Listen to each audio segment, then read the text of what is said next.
The award-winning BallGame Blitz Sports Network from Worthy Road Studios. Over 1 million views in 2024.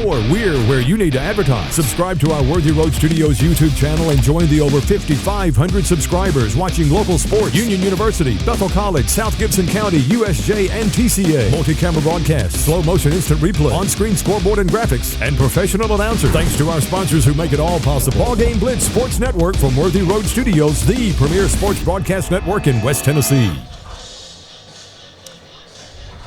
Good evening, everybody, and welcome in. This is USJ High School Football. We are broadcasting live from Carlock Stadium and Kirkland Field and the beautiful campus of the University School of Jackson. My name is Thomas Pugh, my broadcast partner with me, Ben Howard. He'll be along shortly. We have a lot to get to before the kickoff tonight. But tonight here at Kirkland Field, the Bruins welcoming the Eagles of Evangelical Christian School out of Cordova, Tennessee, in town to do battle against the Bruins here tonight. Game time is set for 7 p.m., as is usually for high school football here in West Tennessee. But until then, we've got a lot to get to, including a recap of week number 1. The Bruins last week with an impressive victory here at home against North Point Christian, the final in that ball game, 35-7. We'll talk about that game in just a few moments. Look forward to a recap of that one. We will also recap other games from last Friday night in and around Division II Single A. Local teams of interest: Jackson Christian School, Trinity Christian Academy. How did they do last week? We'll talk about that. Also coming up later on in the pregame, an interview with head coach Derek Pritchard. We got to talk to him earlier about this football team and the depth of this football team, and also what he expects from the Eagles here tonight. The Eagles of ECS, Evangelical Christian School, out of Cordova, Tennessee, in town tonight. And we will preview this game here in just a few moments with Ben Howard, and again, a whole lot more to get to as we look forward to the kickoff at 7 p.m. For now, we are very happy to have you along. If you are unable to be here tonight, call someone, let your relatives know the game is on the BallGame Blitz Sports Network by Worthy Road Studios. We're streaming on Facebook. We'll archive this game on YouTube later on. The University School of Jackson's Facebook page or Worthy Road Studios Facebook page. Let everybody know the game is live and we're interactive. If you'd like to place a comment there, we'd be happy to hear from you on the broadcast here tonight. For now, we'll take a break, and when we come back, Ben Howard is going to join me here in the booth, and we're going to talk about last week's win over North Point Christian. Break time. We're back right after this. This is the BallGame Blitz Sports Network by Worthy Road Studios. At Chuck Hutton Nissan, every vehicle's on the clock because our goal is simple. No car stays on the lot for more than 21 days. That's right, 21 days to find a buyer, make a deal, and move it on down the road. That means larger inventory, more incentives, and faster deals. If it's on the lot, it's going fast because at Chuck Hutton Nissan in Jackson, 21 days is the goal. Come see us at Chuck Hutton Nissan, just off I-40, exit 80 or 82 on Van Drive, Jackson. Beat the heat and beat the clock. McCoy's Heating and Air is giving away a free limited-time 12-year parts and labor warranty, absolutely free until September 30th. That's over a decade of peace of mind at no extra cost. Don't sweat it. Call McCoy's today for your free estimate and lock in West Tennessee's best HVAC deal.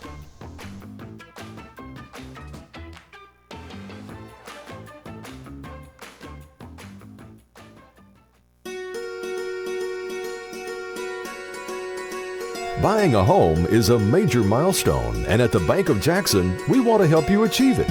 Our mortgage specialists can assist you with conventional, VA, FHA, or construction loans, as well as USDA and THDA development loans. Serving the Jackson area for 25 years. The Bank of Jackson, your down-home community bank. You belong here. Member FDIC, Equal Housing Lender. An hour ago, Theo airballed the game-winning shot. But at Zaxby's, he's dunking all over these fools.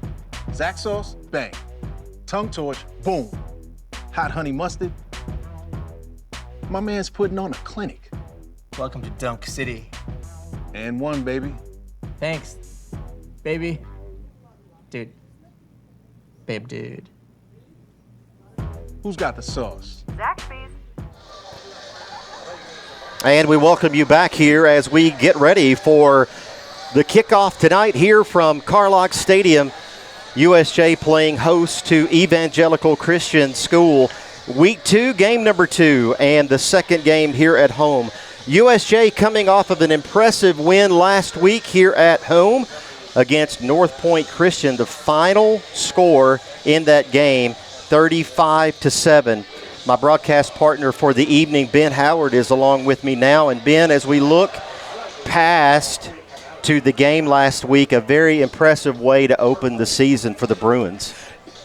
Really it was, and the score 35-7, that's really not very – I don't even think it was that close as what that score indicates. It could have been a lot worse. There was a running clock shortly after the second half started. But I was really impressed as far as their balance. A lot of run, a lot of pass. We didn't get too heavy with either one. I don't think we were very predictable. And I would expect to see the same this week with a steady diet of Jackson Pugh. As we look back to last Friday, Caden Creech, total passing yards of 198. And by the way, I should add that these are the statistics that we had, nothing formal here. But Caden Creech with 198 total passing yards, total rushing for the Bruins last week, 163 yards on the ground. Again, a balanced attack offensively. Jackson Pugh, the senior running back for the Bruins, with 117 yards and 2 touchdowns. Drew Davis, the junior running back, 52 yards of his own. He also scoring 2 rushing touchdowns. And Ben Spencer, the sophomore running back for USJ, contributing with 29 yards of his own and also 1 score. Technically, it was a pitch, but 1 score, a shuffle pass from Caden Creech from about 3 yards out. So he got on the board last week as well. Receiving-wise, Ben, last week, if you prepare for one guy, another guy finds a spot to get open, right? So we had Bradley Stamper, Reed Finney, Jake Payne at the tight end position, Luke Brown, the junior, Hudson Russian, and Jacob Snyder. If you include the running backs, Jackson Pugh and Ben Spencer with the score on the pass, that's 8 different receivers for Caden Creech last week. Yeah, and that's a great luxury to have, knowing that you have that many targets that you can go to and trust with the ball. Obviously, they've done this. They've had the reps in practice, and he feels comfortable. And just being able to, like I said, scan the whole field and know whoever you're going to is going to be a capable receiver. It's not like that he's picking somebody out. It's not predetermined who he's going to throw to, and that's a credit to Caden Creech as well. Him knowing the plays and where all these receivers' routes are going, it would be above and beyond me as far as me trying to accomplish that as a 17-year-old. And I would be remiss, Ben, if I don't mention at this point the offensive production with the passing game and with the rushing game assisted so heavily by the interior, the offensive line, providing the protection and the gaps from the running backs. 100%, and I'm glad you brought that up because those are the guys that kind of get overlooked. Right. We see them all the time, and we appreciate them, but those are the guys that it starts and ends with them. The success, how far we go, it all depends on them. So a tip of the cap to them. They're the guys down there bumping uglies with everybody. So, yeah, hats off to all those guys down there.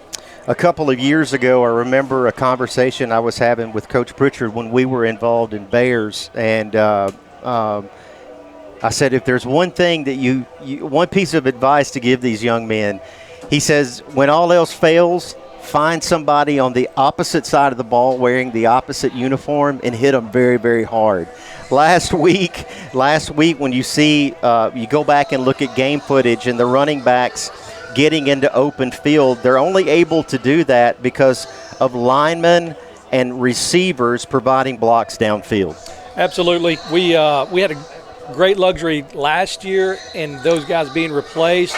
So I think they really auditioned last week and did very well as far as setting those blocks, sealing the edges, the tight ends, Jack Kreider. I'm just, please excuse me, I'm going to probably leave somebody out, but that's who comes to mind at first is Jack Kreider. Those guys are on the edge that open those holes up that don't get the credit, but they deserve it, and we want to give them their due credit here. On the other side of the ball, the stifling defense of the Bruins, only allowing 5 total passing yards last week against North Point Christian. North Point Christian's quarterback, a younger student athlete, only a sophomore, but again, the defense, especially the secondary for the Bruins, not giving anything up. The running game for North Point last week, compiling a total of 199 yards across 5 different ball carriers last week. So again, hats off to the USJ Bruins defense. A stifling job last week, not allowing much for North Point Christian. But as we say every week, that game was last week. This one is tonight. Evangelical Christian School, ECS. The Eagles are in town. They are led by Coach Blake Butler, whose name you will probably remember from years here at Trinity Christian Academy very recently, maybe 3-4 years ago when he left to take the job at ECS. So he and Coach Derek Pritchard know each other very, very well. They have a history, and we talked to Coach Pritchard about that earlier tonight, and we will air that interview with Coach Pritchard a little bit later on in the pregame. But coming up next, I want to say something. Yes, I want to please. give a shout out to Blake Butler. I want to just say that Yes. he is by far one of the classiest guys you will ever meet, and I just want to throw that out there that really have a lot of respect for him. I had the privilege of actually coaching his son way back in junior tackle out at Oakfield. He played with my son Corbin, and just a delight to have. So, Blake, glad to see you again, and hope everything's going well at your alma mater at ECS, and good luck tonight.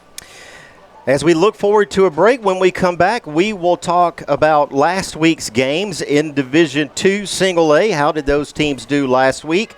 And what are the schedules looking like for tonight away from Carlock Stadium? The teams competing in Division II Single A. We'll go over all the games last week and all the games that are going on tonight in Division II Single A.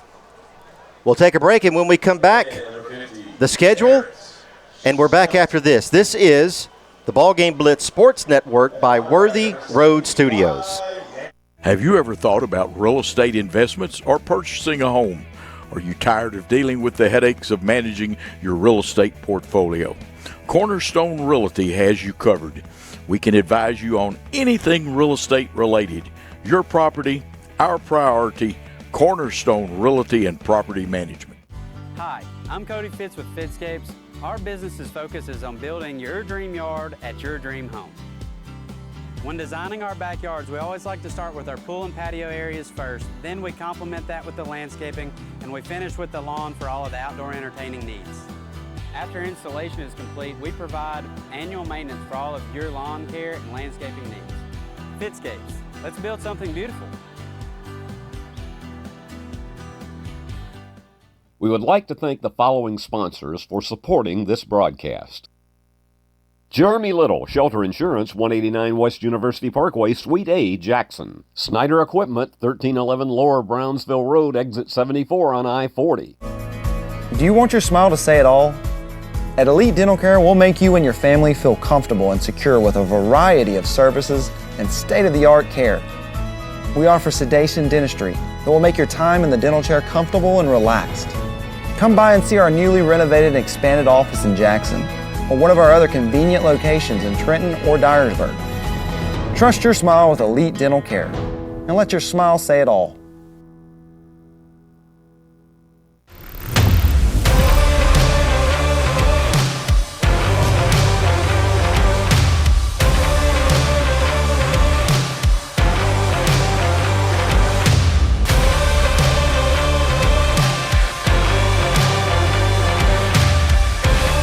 Dynamics Physical Therapy, your elite provider in sports medicine and performance. Now serving communities throughout West Tennessee.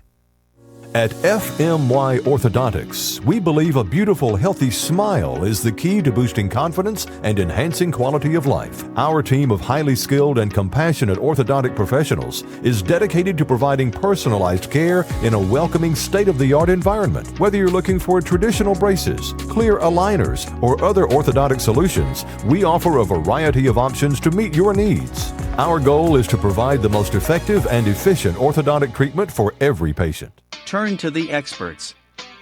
Since 1955, Garrett Plumbing and Heating has been the leader in plumbing, heating, and air conditioning service and installation for West Tennessee. A proud supporter of USJ Bruin Athletics, we are your local Carrier Factory authorized dealer. Call Garrett Plumbing and Heating 668-3339 for all of your plumbing, heating, and air needs.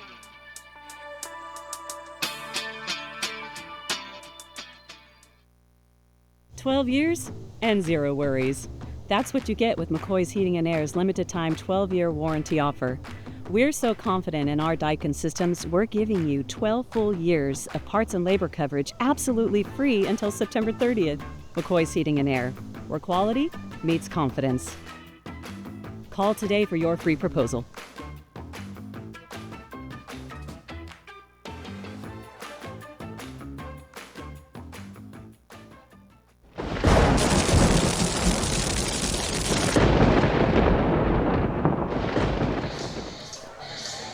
And we welcome you back to USJ High School Football, live from Carlock Stadium and Kirkland Field as we look forward to kickoff coming up here in about 21 minutes. You see the clock there, counting us down to the kickoff.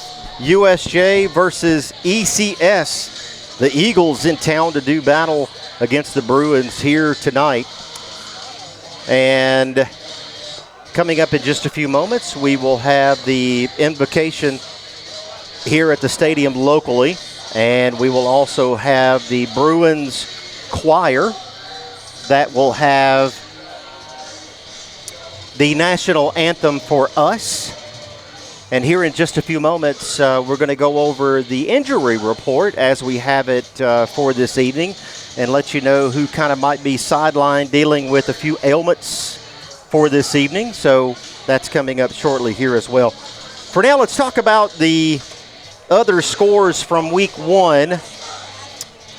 We look back to last week in Division II Single A. When we talk about district games, Ben, these are the games that matter when it comes to post-game play. Not that we're looking too far ahead. This week, ECS, not a divisional game. Next week, we start getting into district play, but those are the games when we do get to postseason that do matter. Yeah, absolutely. We keep an eye on who's doing what, even though that they're not in their region games yet. Correct. We definitely like to keep an eye and keep up with the scores. So, yeah, absolutely. They mean more when we play them, but we like to keep up with them. Harding Academy last week out of Division II Single A, beating Kingsbury by the final score of 48-0. Fayette Academy winning over McNary Central 14-0. Jackson Christian School winning at Union City last week 24-14. TCA a home win last week against Dresden 21-19, the final in that game. FACS in Division II Single A losing to St. Benedict 20-13, and Donaldson Christian beating Tipton Rosemont Academy, the final score 49-14. Again, those are scores of interest from week one in Division II Single A. ECS last week, Ben, losing to Briarcrest, the final score 48-28, but Briarcrest certainly a powerhouse in Division II Triple A. So ECS last week beginning their season out of district as well. Yeah, I mean, Briarcrest is a juggernaut of a football team. Sure. They're going to be competing with your Chattanooga schools, they've just slipped my mind. Macaulay and Baylor, that's their teams that they compete against. So, yeah, they're definitely, it might have been a little bit outclassed. We've been there before. We've played CPA and Battleground where we were outclassed. It happens, but it's good experience. Now, as we look to tonight, other games tonight in and around Division II Single A tonight, Donaldson Christian Academy is at JCS. So the Eagles playing their home opener for the season tonight across town. Memphis Business Academy is at Trinity Christian Academy, Harding Academy is at St. George's tonight to take on the Griffins in Division 2AA. The Griffins are in 2AA. And Fayette Academy taking on Rossville Christian on the road. Walnut is at FACS and Tipton Rosemark Academy tonight at Halls. And then once again, here tonight from Carlock Stadium and Kirkland Field, ECS taking on our Bruins from the University School of Jackson. We are just over 17 and a half minutes left to go here in the pregame. Still a lot to get to with Ben Howard. Thomas Pugh, glad to have you along with us. We will have the national anthem here for you locally from Kirkland Field. We will have the invocation here from the stadium. The teams, both teams, now in the locker room with all of their pregame, getting all of their pregame stuff done in terms of getting ready to come out and do battle against each other here at USJ. The walkthrough is coming up shortly. Team captains, Ben Howard will have those for you. I'm going to step aside for the walkthrough, and if I don't make it back up, Ben, you can take that over. We got both rosters, so we'll be happy to do that and let you know who will be representing both teams tonight for the coin flip. All of that coming up, including a discussion at halftime with Dr. Shane Jacobs. Dr. Jacobs was introduced a couple of weeks ago here as the new director of our high school at USJ, and we look forward to having him again with us at halftime tonight to let us know what's going on here at the University School of Jackson outside of football. We will have statistics tonight. Mr. Jay Bush providing the unofficial statistics here for entertainment purposes only, but we appreciate Jay Bush for helping us out in that way. And so a lot to get to tonight on the broadcast. Just under 16 minutes remaining until we kick it off here from Kirkland Field. We'll take a break. And when we come back a little bit later on, the interview with head coach Derek Pritchard. This is the BallGame Blitz Sports Network by Worthy Road Studios. We would like to thank the following sponsors for supporting this broadcast. Jeremy Little, Shelter Insurance, 189 West University Parkway, Suite A, Jackson. Snyder Equipment, 1311 Lower Brownsville Road, Exit 74 on I-40. Have you ever thought about real estate investments or purchasing a home? Are you tired of dealing with the headaches of managing your real estate portfolio? Cornerstone Realty has you covered. We can advise you on anything real estate related. Your property, our priority, Cornerstone Realty and Property Management. Let me tell you about the American Dream. In 1974, I had $425 to my name. I bought 21 carpet remnants, rented an old lumber shed, and opened Deaton's Rug Barn on East College. I worked long hours with hope of taking care of my family. I'm so thankful to Jesus who changed my life. He gave me a dream. So in 1985, we opened Deaton's Carpet One on the 45 bypass with a commitment to customer satisfaction. My friends, don't give up on your dream because your dream can come true. Hi, I'm Cody Fitz with Fitscapes. Our business's focus is on building your dream yard at your dream home. When designing our backyards, we always like to start with our pool and patio areas first. Then we complement that with the landscaping, and we finish with the lawn for all of the outdoor entertaining needs. After installation is complete, we provide annual maintenance for all of your lawn care and landscaping needs. Fitscapes, let's build something beautiful. At Chuck Hutton Nissan, every vehicle's on the clock because our goal is simple. No car stays on the lot for more than 21 days. That's right, 21 days to find a buyer, make a deal, and move it on down the road. That means larger inventory, more incentives, and faster deals. If it's on the lot, it's going fast because at Chuck Hutton Nissan in Jackson, 21 days is the goal. Come see us at Chuck Hutton Nissan, just off I-40, exit 80 or 82 on Van Drive, Jackson.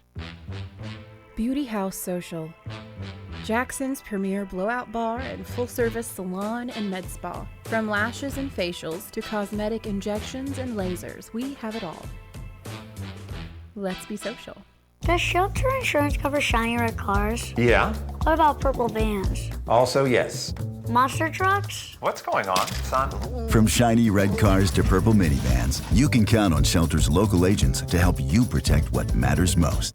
At FMY Orthodontics, we believe a beautiful, healthy smile is the key to boosting confidence and enhancing quality of life. Our team of highly skilled and compassionate orthodontic professionals is dedicated to providing personalized care in a welcoming, state-of-the-art environment. Whether you're looking for traditional braces, clear aligners, or other orthodontic solutions, we offer a variety of options to meet your needs. Our goal is to provide the most effective and efficient orthodontic treatment for every patient.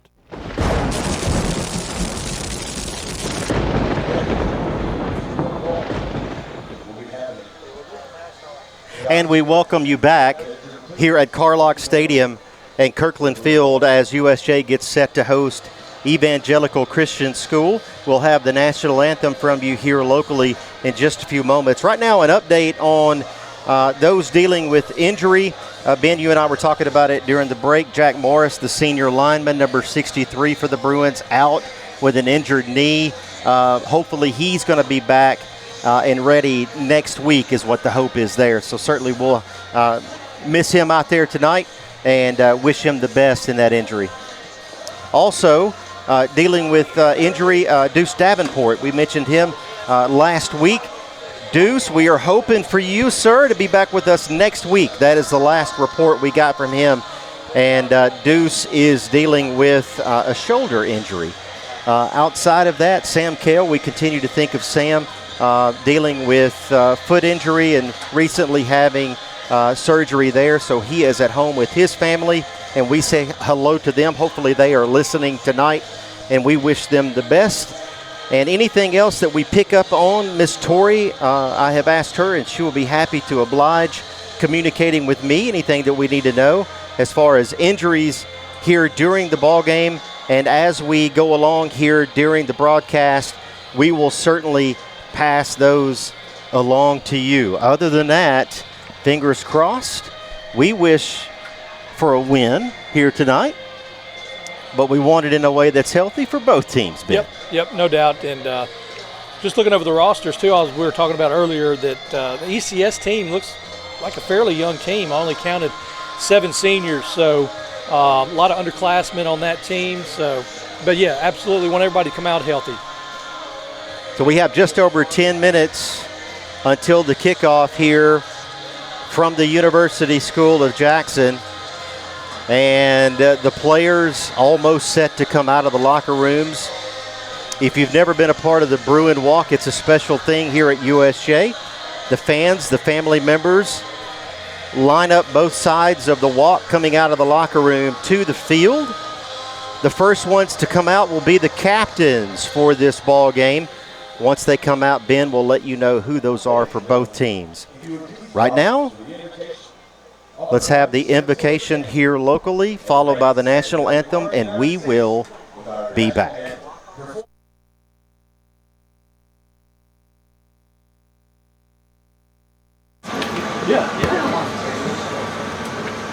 Thank you for this day and all you've done for us. We ask that tonight we will keep our hearts and minds on you. Let us not be distracted by the things of this world. Let us be focused on you and your goodness. We ask for your safety over our players and a fun time with family and friends. May we lift up our victories to you for your glory. Thank you for sending your Son as our Savior. In your name we pray. Amen.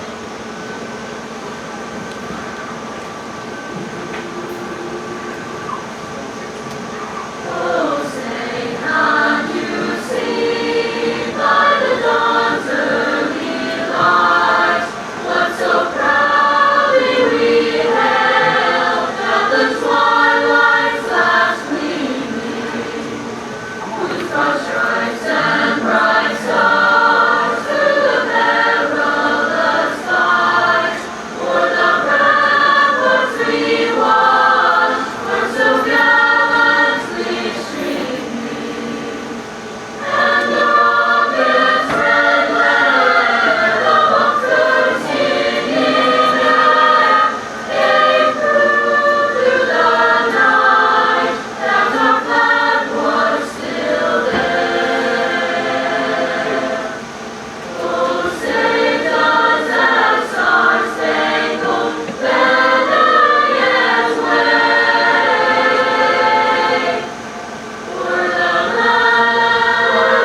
This is how we Friday night. This is how we Friday night. This is how we Friday night. This is how we Friday night. Turn to the experts. Since 1955, Garrett Plumbing and Heating has been the leader in plumbing, heating, and air conditioning service and installation for West Tennessee.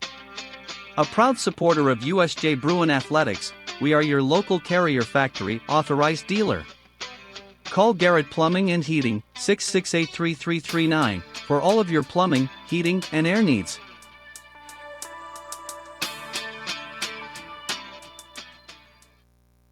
Do you want your smile to say it all? At Elite Dental Care, we'll make you and your family feel comfortable and secure with a variety of services and state-of-the-art care. We offer sedation dentistry that will make your time in the dental chair comfortable and relaxed. Come by and see our newly renovated and expanded office in Jackson or one of our other convenient locations in Trenton or Dyersburg. Trust your smile with Elite Dental Care and let your smile say it all.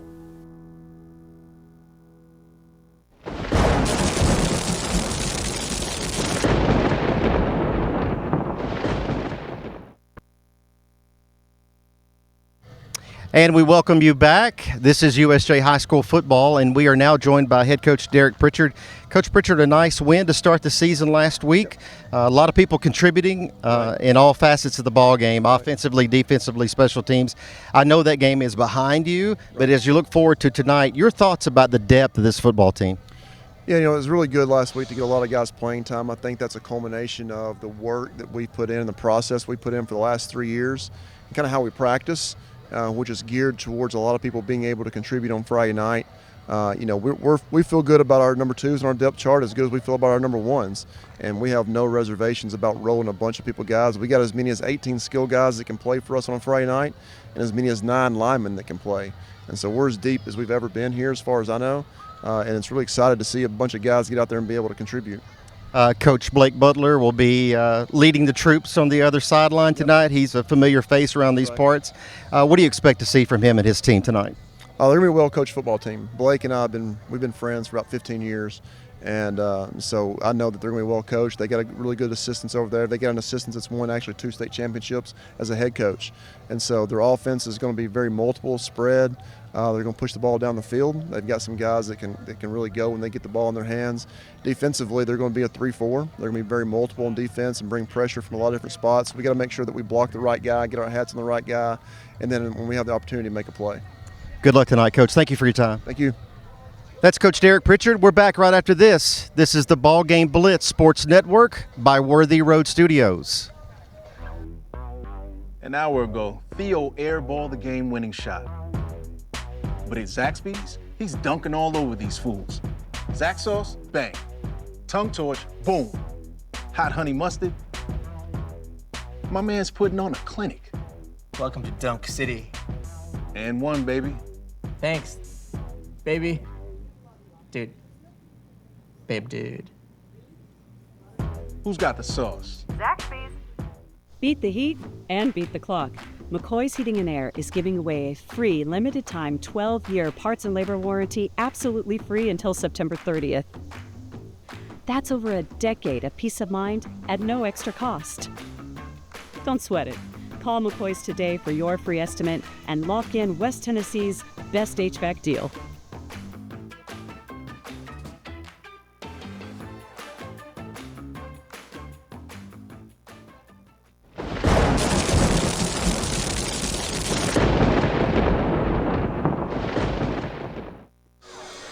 Welcome back to Kirkland Field. Thomas Pugh is out doing the Bruin Walk, which he should. It's a special time for having a senior child, or I say child, having a senior player on the team. We'll now look at the captains for USJ, number 52. Let me get my roster out. That would be Brennan Doyle, number 6. Pierce Smith, number 4. Xander Cook, number 63. That's going to be Jack Morris. Obviously, not be able to participate tonight, and look forward to him next week. Also, the captains for ECS, senior Tommy Graves, number 3. Senior Drew Bryant, number 5. Number 62, senior Michaela Brown. And senior number 79, Connor Martin. They'll talk about it and introduce themselves and tell each other to have a good game, and we'll have the coin flip. It looks like we've already done the coin flip. We'll see which way the ball is going to go. Looks like ECS is going to receive the ball in the south end zone. So USJ will be receiving the second half kick, and we will be getting started here shortly as the Bruins make their way through the Bruin walk, and they're headed back out to the end zone. But look forward to another balanced attack. I don't have any insight, but just myself, I know the coaches want to have a balanced attack as far as run and pass.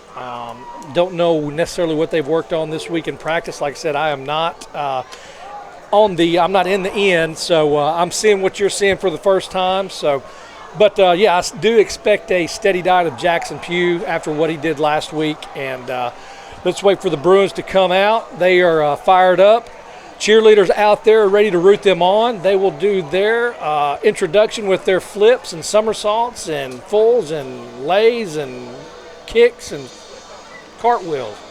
Whatever, I don't know if I left anything out. I should know all that terminology with a daughter in cheer, but I'm doing my best. Thomas Pugh is going to join us here in just a second. He is back from his Bruin walk, and we are getting ready to go with 40 seconds left. They are about to break through that sign. A few last-minute words of encouragement to each other. And here they come. Here come the Bruins. Here come the Bruins. And Ben, another wonderful Friday night weather-wise for high school football. A little warmer than last week, but we're going to be okay. The sun's going down. Yeah, the further we get into the fall, the sun's already behind the trees now, so I think we're good. But, yeah, that 10 minutes before, it was a sweat box up here. Once again, folks, ECS here tonight to take on USJ. ECS head coach Blake Butler, and USJ's head coach is Derek Pritchard. USJ is going to kick off here.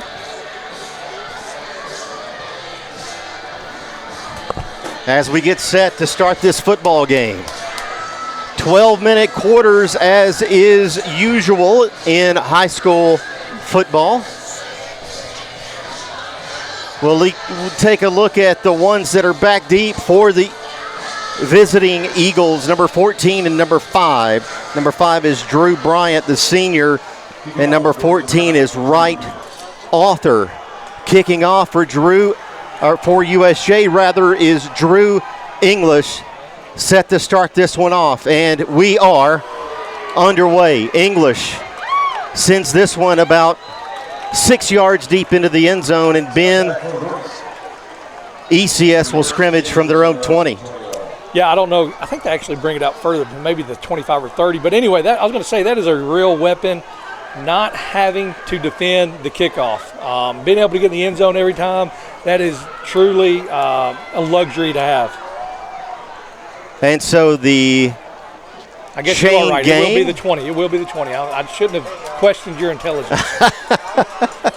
That is totally okay. Question my intelligence. And it looks like anytime the you'd theme like. tonight is white out, apparently, because there's a bunch of baby powder going on in the stands. The student section there is a great shot from our camera crew here with the BallGame Blitz Sports Network.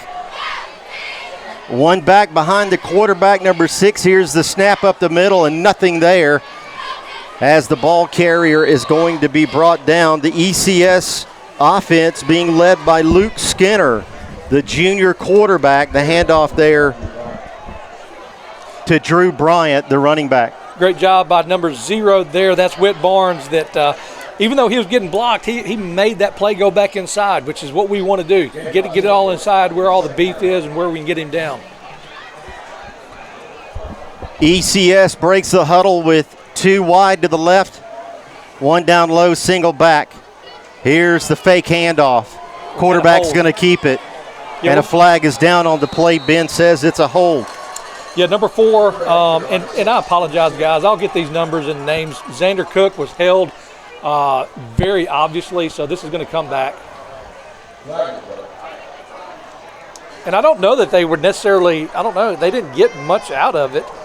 So they were at the 20, and he ran to the 25. So yeah, you take 5 yards away. It'd be either 3rd and 5 or 2nd and whatever it's going to be. So that'll be the first penalty of the ball game against the visiting Eagles. And they're talking it over with Coach Pritchard right now, and he's weighing his options.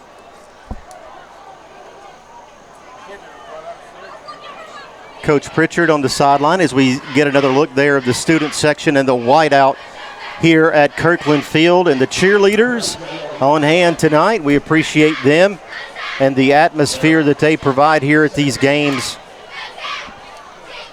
And after the penalty, Ben, it's going to be 2nd down and about 16 yards to go for the gain. Yeah, did elect to take the penalty, so I agree with that call right there. Luke Skinner, your quarterback, single back. Here's the handoff to him. That's number 5, being pursued and being brought down by Xander Cook out on the edge. Yeah, great job by Xander right there. He just kind of went with his block and kind of went with it as long as he needed to and fought it off to make that tackle. So great job by Xander Cook right there. So a 3rd and long situation here early in this ball game. We are just underway. The Bruins hosting the ECS Eagles. 3rd down, and we'll call it 16 as there was no gain on the 2nd down play. Single back to the left of the quarterback. Back to pass is Skinner. Feeling the pressure. Now he's going to run it. Now he's going to be hit hard and Great brought job. down short of the line to gain. Yep, Eli Yandel, that's a great job on him of just being aware of where he's at on the field. He did not over-pursue. He let the quarterback come to him. He knew that he was not going to pick it up, so letting him come to him and meet him and obviously force a punt. So you can see Eli right here in the middle of the field, number 19 as well, which that is Sean Dolan. Glad to have him back, and yeah, great play right there, great series. Number 3, Tommy Graves, the punter for the Eagles. The senior will boot it. Drew English with the fair catch, and he has it near midfield. That's where the Bruins offense will take over. We're back after this. The BallGame Blitz Sports Network on Worthy Road Studios. At FMY Orthodontics, we believe a beautiful, healthy smile is the key to boosting confidence and enhancing quality of life. Our team of highly skilled and compassionate orthodontic professionals is dedicated to providing personalized care in a welcoming, state-of-the-art environment. Whether you're looking for traditional braces, clear aligners, or other orthodontic solutions, we offer a variety of options to meet your needs. The Bruins offense takes over, led by Caden Creech, the junior. Here's the handoff, Jackson Pugh. Pugh to his left, looking for room, has very little. A gain maybe of a yard over there on that left side. Yeah, just kind of feeling it out, seeing what's going on. Jackson Pugh surveying, and wasn't much there. So, like they're going tempo. Bradley Stamper. Stamper with the catch out on the edge, and that looks like it may be enough for a 1st down. Let's see what the referees say. And I owe Bradley Stamper a big apology. I've already reached out to his father, Nick. I called him Nick Stamper the whole week last week. So after I watched the playback last week, I was like, what a moron. So Bradley, I apologize. I'll get it right. Caden Creech, the junior, with 1 right up top, 1 down low. That's Brad Stamper. Here's the handoff to Pugh up the middle. Pugh to his left. Now Pugh working his way upfield. A gain there maybe of 4 yards on that play. It'll make it 2nd down and 6. Yeah, we're never going to complain about getting 3 or 4 yards. That's we're not looking for a home run every time. Like I said last week, sometimes we're just trying to plan ahead for our next couple of plays. So, yeah, just trying to see how the defense reacts to different shifts in our line, different shifts with our backs. So, yeah, they'll figure it out, and we'll get it going. Drew Davis enters the ball game at running back behind Creech. Here's the fake handoff to him. Creech looking downfield. Creech to his left, being pursued, and Creech running out of bounds after a gain of about 5 on that one. That'll make it 3rd and short. Yeah, great job right here by our line. They gave great protection. Noah Britt, Josh O'Neill, and Cade just did not have anybody. And good idea by him just to get what he could. So made it 3rd and manageable, 3rd and 2. 3rd and 2, you got 3 wide to the right. Pugh in the backfield, now in motion, Jackson. Here's Creech being pursued. Creech stays on his feet, downfield, and a flag is on the play. Creech, I believe, picks up the first down, but we do have a flag down. Yeah, unfortunately, I think that's going to be a hold. I didn't see it personally, but when you see a flag in that area, that's probably a pretty good indication of a hold on the offense. 1 penalty already in the game for the Eagles for a hold, and now the Bruins see if I can have one of their own. See who it is. It's right here, down the screen. He puts his hands up. I can't see who that was, but when you put your hands up, that's a pretty good indication that you're doing something wrong. But hey, do what you can. Hey, I'm not faulting. I'm not making fun, but that's usually a pretty good indication of you're doing something you're not supposed to be doing. 3rd down and 14. The Bruins from the 45. Creech back to pass. Creech looking downfield, eyes and sees Stamper, and Stamper loses the handle on that one, and that'll make it 4th and long. Yeah, interesting decision right here, whether they decide to go for it or not. I know it's the 45, but who knows? I mean, you get a punt if it goes in the end zone, you get it at the 20, so it's really, you're only picking up 25 yards, so we'll see what they want to do. It looks like they're going to go out and punt. Drew English, the senior, with the punting duties here for this Bruins special teams.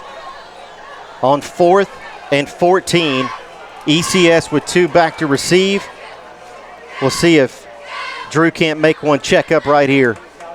And a fair catch is called for, I thought. And now it's going to be received by number 21, and he has the edge. And number 21 is going to be hit hard by English on the far side and brought down, and that's where ECS will take over on offense. We'll keep it here. 7:42 remaining. 7:42 remaining here on the replay bin. Did we see a fair catch here? No. No, I guess not, but it actually ends up only being a net of 5 yards. That's why I say, it's tough to defend a kickoff, because you have the whole field open right there. Drew English putting in a good hit. But, yeah, that's why I say it's so important when we do the kickoff, getting it in the end zone. But that'll be reviewed, and everybody will, make sure they did what they were supposed to do there. So the ECS offense takes the field from their own 41-yard line. Back to pass. Being pursued to his right. And throwing it out of bounds is the quarterback, number 6, Luke Skinner. Yeah, Josh O'Neill was so close to getting a sack right there. He was giving it everything he had, and he just could not get there. Going back to the... You'll see him coming on the backside right here, chasing that quarterback. He was trying. He had the valiant effort, but just could not get there. And back earlier with the punt, as we saw the replay, the Eagle that was back to receive the punt, the arm motion as he was getting set to accept the catch, I mistook for a fair catch, so my apologies on that.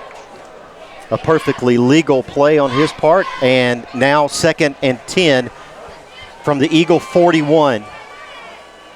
Here's the handoff up the middle, now to his left, and not much there. Yeah, Whit Barnes right there coming in on the left side, blitzing and recognizing run right away, and was able to make that tackle. You'll see him come in and blitz right down to the center right there and make that tackle. And what's the mentality here, Ben, from the 41-yard line, 3rd and 10? Picking up what? You're trying to make it 4th and manageable so you can think about it maybe going for it here, or what? Well, I thought you were talking about on the Bruins side. I would say you don't want to play prevent, but you don't want to give up a big play to allow them to even consider going for it.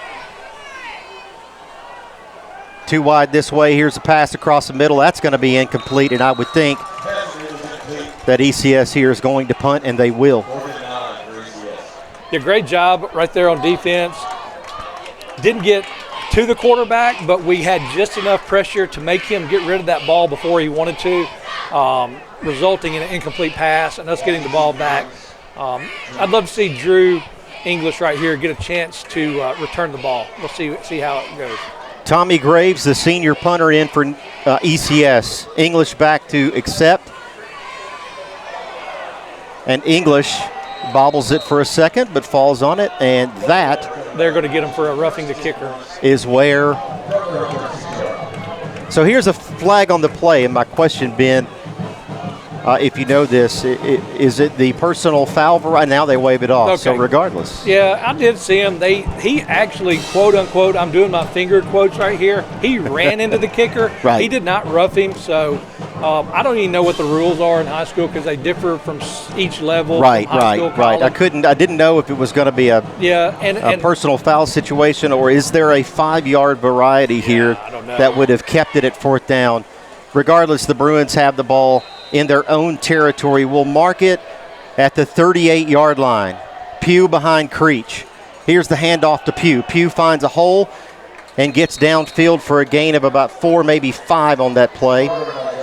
And that'll make it 2nd down here from the 41-yard line. Yep. Jackson Pugh just coming in. He's just being patient. He's taking 4 yards at a time. Here's Creech to Pugh on the right side. Pugh upfield. Pugh! Into the open, Jackson Pugh to the 15, 5, and into the end zone for the score. And the patience paid off. That was he was shot out like a bolt of lightning. They had everybody going that way on the replay right here. You can see the whole line just shifting right, and Jackson Pugh just hitting that hole. Once he sees that, he just turns on the jets and he's gone. So the Bruins strike first here from Carlock Stadium, 6-0 with the point after pending. Cohen Neighbors in to kick. Sam Hines the snap. Luke Brown the hold.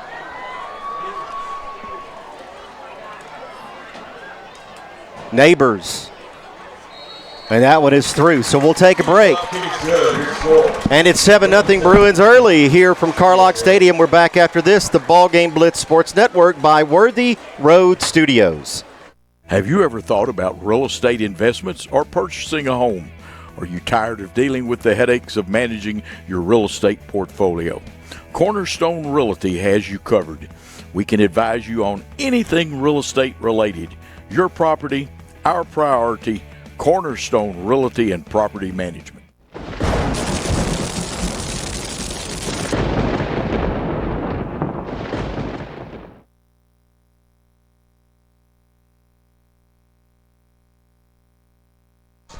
Seven 0 the Bruins lead the Worthy Road broadcast. Some of the network sponsors, we would like to say thank you to Chuck Hutton Nissan, F&Y Orthodontics, Dynamics, and McCoy's Heating and Air. And we appreciate our sponsors of the broadcast here on the BallGame Blitz Sports Network by Worthy Road Studios. The Bruins take the lead 7-0 with 6:23 remaining in the first quarter. A rushing touchdown for Jackson Pugh. And Drew English is going to kick things off here after the touchdown and the point after. And here's English. And here's another one going to the back of the end zone for a touchback. So ECS will set up shop at their own 20-yard line as their offense comes back onto the field. Down 7-0. We remind you, coming up at halftime, Dr. Shane Jacobs will visit with us, and we'll also have some halftime stats, but we've got a lot to do until then with 6:23 remaining in the first quarter of play. The quarterback, Luke Skinner. The handoff up the middle, not much there, but number 5 squirts free, and now he finds the edge and into open field. Ben is number 5, Drew Bryant, the senior running back. Yeah, we had him. I thought we had him locked up there at the line of scrimmage, but hey, good on him. He was able to get outside, bounce it outside, and turn that into a positive gain, first down. So hopefully we can corral him, but nice job right there by the running back. Drew Bryant there, Ben, showing patience of his own. Not much there for a second. Then all of a sudden he sees an area on the edge to duck into and finds it. So a nice gainer there for their first down of this ball game for ECS. Each team with one in this contest. Yep. Luke Skinner with the handoff again over on the left side, and not much happening there. Maybe a gain of a half yard there on that one. Second down. Yeah, great job by the defense. Just rushing three. Looks like we're kind of running like a 3-4 style defense.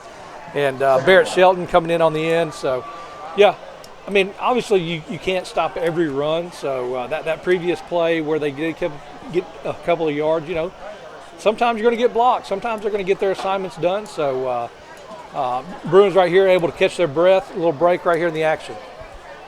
The sun continues to go down here at Kirkland Field. 10 seconds left on the play clock for the Eagles. Second down long.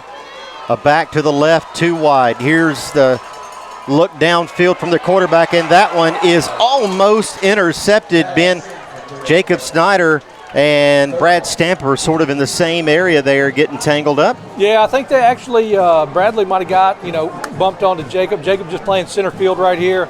Noah Britt in there to get that, to apply that pressure.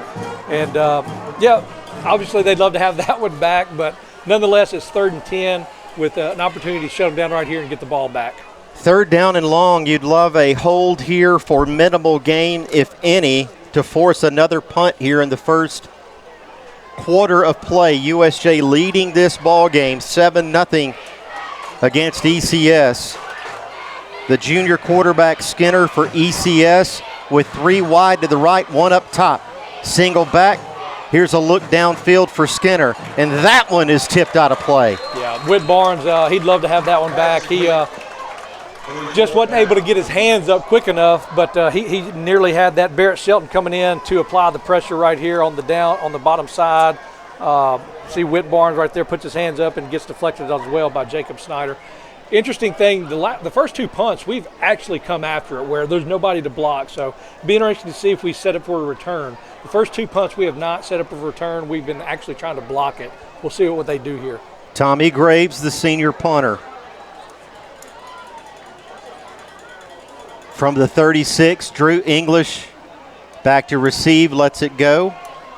And it will end up at the 17-yard line, and that's where the Bruins offense will take over. 18-yard line, 1st and 10, USJ. Big thank you to our sponsors, each and every. And we'd like to recognize some more of our sponsors. Elite Dental Care, Snyder Equipment. I spoke with Mr. Jason Snyder prior to the game. Wished him well tonight as he watches his son compete. And Shelter Insurance. We appreciate our sponsors as the Bruins offense retakes the field. One way wide down here to the left. That's Snyder. Pugh, the single back in the backfield. Caden Creech, the junior quarterback. The handoff to Pugh. Pugh to his right, and he's going to fall forward for a gain of maybe about 2 yards on that play. So that'll make it 2nd down, and we'll call it 8. Each team with 1 first down. Creech with, again, 1 wide to the left. Pugh in the backfield. Creech with the pass, and that one is incomplete, but we'll have a flag on the play. Yeah, you're a big groan from the crowd. The umpire was just a little slow of getting that flag out. He saw it just as well as we did, so it looks like we'll be able to get a first down out of this. I say that. I don't know what the rules are. I don't know if it's automatic, it's 15 yards. I don't know what the rules are. But that was pretty blatant right there where I believe the intended target was Bradley Stamper. No, it was not. It was, give me a number, 15. Number so 15. That would be Reed Finney. Reed Finney. Reed Finney picking up his first catch of the season last week in the win versus North Point. So after the penalty, that'll make it 1st and 10. Again, 1 wide to the right and the left. Here's the pass back to Finney. Finney in open field. Finney finally brought down on the far sideline there after the catch. Yeah, very, very similar play right there where he's just going to go upfield 5 yards and turn around and just wait for the ball. It's really a timing play, and it works out great. With Finney being the athlete that he is, he's able to break a tackle and nearly get another first down. Second and short from the 45. We'll call it the 44. The Bruins in their own territory with a second and short here. One wide this way, one wide up top. And Pugh the single running back. Here's Creech. Hand off to Pugh. Pugh up the middle, and he'll get a first down. Yep, absolutely. That's a great job like that. You know, just working the clock and shorten the game any way you can. Just give it and get that first down right there. Take what they'll give you, get that yard, and go on to the next play. Drew Davis comes into the ball game, the junior. Caden Creech, the junior, has 3 wide to the left. From near midfield, Creech to throw. Up top, complete. And wrestled down there is Hudson Rushing. Yeah, just another timing play right there. Same thing they did with Reed Finney on that side. Just a couple of steps and stops, waiting for the ball. And you hope that he can break a tackle, but oh well. Creech with 2 this way, 1 back in the backfield. Here's a pass, Brad Stamper. Stamper with the first down, and he's driven out of bounds on the far side. We're going to keep doing that as long as they give it to us. So they're either going to have to adjust and come up, or we're just going to keep taking 5 yards at a time, which is fine by us. So whether they bring somebody up and then that allows us to get somebody downfield. So it's kind of, you know, playing chess right here as far as what they're going to do, how they're going to adjust, and what we do to counter that. Hudson Rushing is wide to the lower part of your screen. 1 wide up top, that's Brad Stamper. Here's Creech looking for Rushing, and that's caught. Hudson Rushing showing the advantage there, Ben, with the height. Yep, he's down low right here, and he just takes off to the middle of the field. And Creech sees him immediately, fires a ball, and then Hudson makes a great catch. A well-placed ball by Creech. Creech now 1 wide up top, 1 down low. Pugh in the backfield. Here's the handoff to Pugh. Pugh looking for the edge, and he's brought down out of bounds at about the 30. Yeah, give a shout out right there to Clayton Rogers and Jake Payne right here, setting the edge right here, getting the blocking done. They push their guy way back, allowing Jackson Pugh to get a few yards on that play. Sammy Owens, the defender for the Eagles, in pursuit there, driving Pugh out of bounds. Pugh remains in the backfield behind Creech with 2 wide to the left. 3rd down and short. Here's a shift to the left side. Payne. Here's a handoff. Pugh, and another first down. We'll take it. We loaded up on that left side, brought the wide receivers to the left side, brought the H back, and I think it's the Y or the Z. Excuse me if I get it wrong, but Jake Payne and Clayton Rogers really setting that edge right there, allowing Jackson Pugh to get that first down. Approaching a minute and a half here in the first quarter of play. Drew Davis now into the game, the junior running back, with 2 wide up right. Here's the fake handoff. Creech. Complete. Reed Finney with the reception downfield and in the middle, and it's going to be 2nd and short, Ben. Yeah, I think he starts up top right here, and he's just going to work his way down to the middle of the field, actually working against the grain of Caden Creech, and so he kind of throws across his body but sees him sitting up in the middle of the field, wide open. Great pass. Here's the handoff to Drew Davis. Davis working his way to the right. Drew Davis out of bounds, and flags fly on the play. And we got a hold against the Bruins. The Bruins looking at their 2nd penalty of this ball game. And Ben, so far in this game, a much cleaner, despite the 2 penalties early for USJ here, cleaner than last week so far. Yeah, last week it was a lot of pre-snap, false start, motion, whatnot. So I'm glad to see they got that cleaned up. Holds are going to happen. Looks like maybe Jake Payne right here. Yeah, he's got that hand and holding him a little bit. You can get away with a little bit, but that was pretty blatant. Ben Spencer into the ball game, the sophomore running back. Jacob Snyder wide down this way. Up top, I think that's Hudson rushing. Here's the handoff to Spencer. Spencer upfield, and Spencer gains about 5 on that play. That's going to make it 3rd and 10. The Bruins from the 28. Very shifty run right here. You can see Ben Spencer coming to the outside and immediately cut it back up right in front of number 4 right here, and able to pick up positive yards and make it 3rd and, I say manageable, 3rd and 10. It was, 2nd and 16. So at least we have the option to, if we get it 5 yards here, I guarantee you 4th down is going to look a lot better. Here's motion from Payne down this way. Fake handoff. Creech looking downfield. Has Payne complete. And Payne is going to be brought down at the 1-yard line. And the Bruins will pick up the pace here at the 1-yard line. There's no review, unfortunately, in high school, so we don't know if he really got in or not. But nonetheless, great play right there by Caden Creech, finding his receiver. And Jake Payne doing everything he could. He did step out of bounds right there. You can see he stepped out before he lost the ball. And that is going to be the end of the first.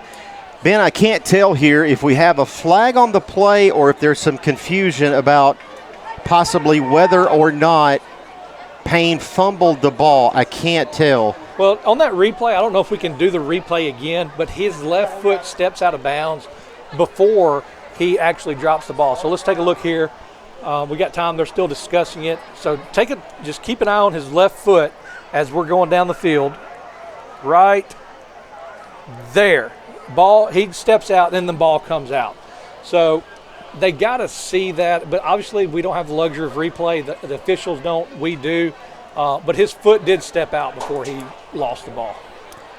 If I had to guess, and with it being the end of the first quarter, but if I had to guess by the body language of the ECS defense and the body language of the coaching staff for USJ, my guess would be here, Ben, that's a turnover. And the PA announcer, Coach Kyle Williams, just announced that it was a fumble on the play. So that is where the ECS offense will take over to begin the second quarter. Yeah, that's unfortunate. And, you really can't get on the officials. They're doing the best job they can. And they're not, I promise you, they're not trying to favor any side. They're just doing what they see and going by that. So, obviously, we saw it 3 times, and it took us to see it a couple times. But anyway, you win some, you lose some.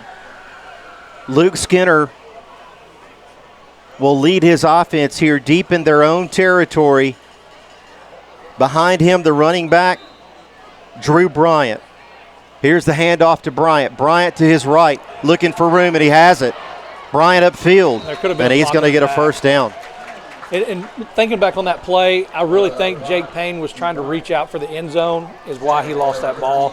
On this play right here, they just bring it out to the left. Thought I saw maybe a block in the back right there, kind of a little shove, but he did get away with it. So they got some breathing room. Bruins need to buckle down and get that ball back. So a shift in momentum temporarily here with 11.5 remaining until halftime here from Carlock Stadium. The Bruins leading 7-0, 1st and 10, Eagles.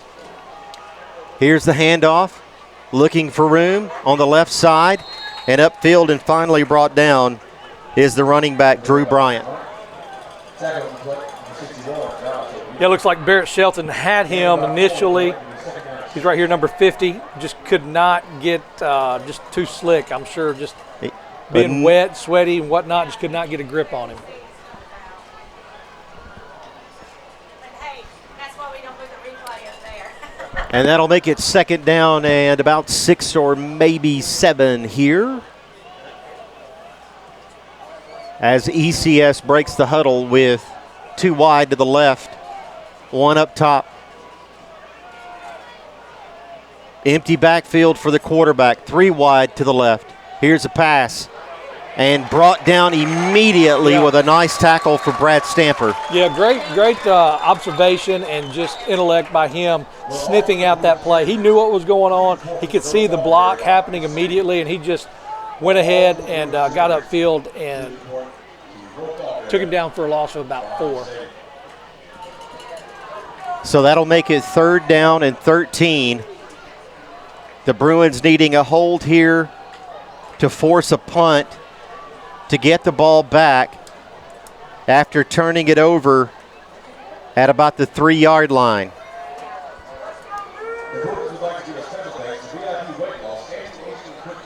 The Eagles breaking the huddle here.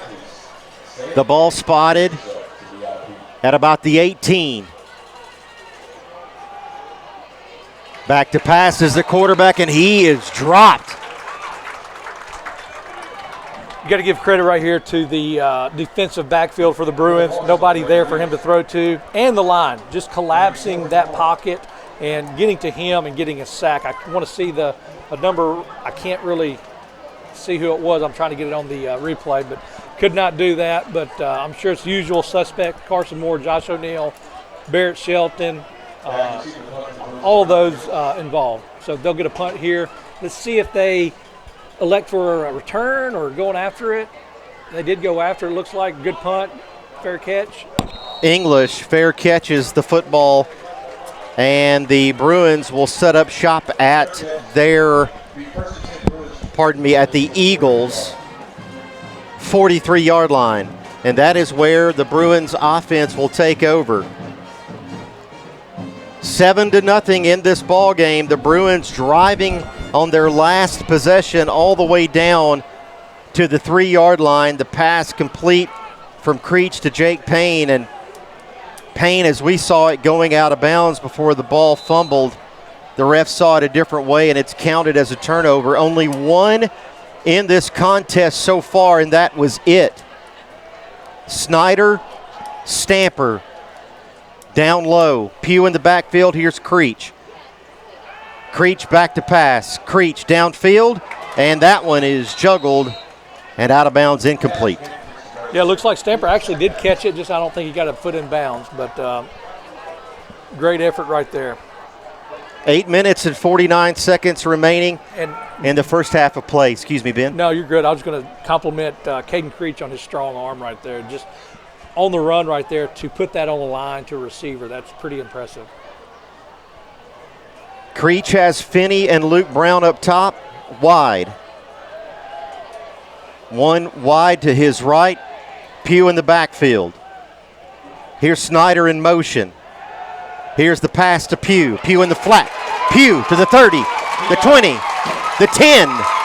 Touchdown, Bruins. That was just a really, really great play design right there. Everybody's looking left. Pugh sneaks out to the right, and he's got wide open field right there. Obviously, Jacob Snyder goes into the middle of the field to pull some defenders, and once he gets in the open field, you ain't catching him. Jackson Pugh with his second touchdown of the contest, one rushing and one receiving. And that'll bring out the special teams for the PAT. Hines to Brown to Neighbors. Splits them. 14-0, the Bruins leading this ball game. 8:40 remaining until halftime. This is the BallGame Blitz Sports Network by Worthy Road Studios.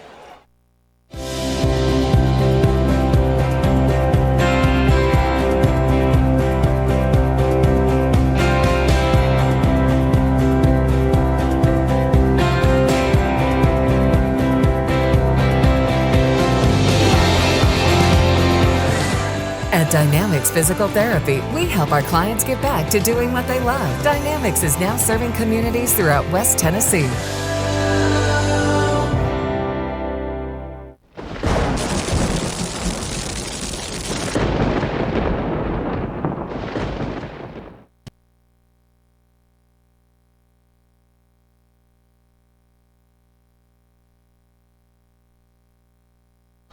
$14 to nothing to score here from Carlock Stadium. We say thank you to some more of our sponsors: Garrett Plumbing and Heating, Fitscapes, Bank of Jackson, and Zaxby's. Thank you so much to our sponsors for making this broadcast possible.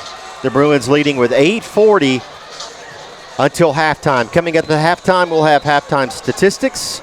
And we will have highlights from the halftime. We'll have the Bruinettes performance.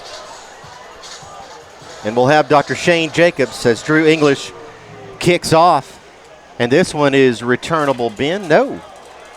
They're going to let it check up, and it does get in the end zone. That one close to going out of bounds, but it goes into the end zone there, so no penalty. And the Eagles will have it 1st and 10 from their 20 once again. That's kind of a gutsy play right there by the ECS defender. If he lets that go and it does not go in the end zone or out of bounds, that's a live ball. That's a live football, right. Yeah, and he just kind of he left. He said, I'm out, and if it stays in play, that's a live ball. So ECS down 14-0 in this ball game with 8:40 remaining until half. The quarterback, Luke Skinner, in the backfield, 2 wide to the left, 1 up top, and a single back.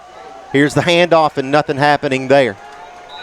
Good penetration by the defensive line. Yeah, great job on the defensive line, just, staying in their lanes right there and not over pursuing, just staying right there and getting a hand on him, wrapping him up, and just waiting on the other folks to come in. Barrett Shelton, among others, the senior, in on that tackle with that tough defensive line. Yeah, it really is impressive with Shelton and Britt, and is that Carson or O'Neill out there on the edge? I think that's back to pass. Here is a catch out in the flat, and upfield is number 0 for the Eagles. That's Knox Borland. And he'll have a first down, the 3rd of the ball game for the Eagles here. Yep, we'd like to see number 6 right there, Pierce Smith, get his hands up and, try to get as much interference as he can. But anyway, first down at the, looks like the 33-yard line. 7:55 remaining until half. We've got Jeb Bush in there on the defensive line right there. Good to see him in there. Back to pass, being pursued, and now here's the completion upfield, and finally brought down there is the receiver number 10, Drake Butler. He believed this, I believe, been the son of Coach Blake, making the catch there, and another first down for ECS as they drive here, trying to respond to the last score from USJ, down 14-0. With the clock ticking in the second quarter of play. It looks like they're taking a page out of our playbook, just taking those 5 yards here and there and taking what we'll give them. 3 wide to the left.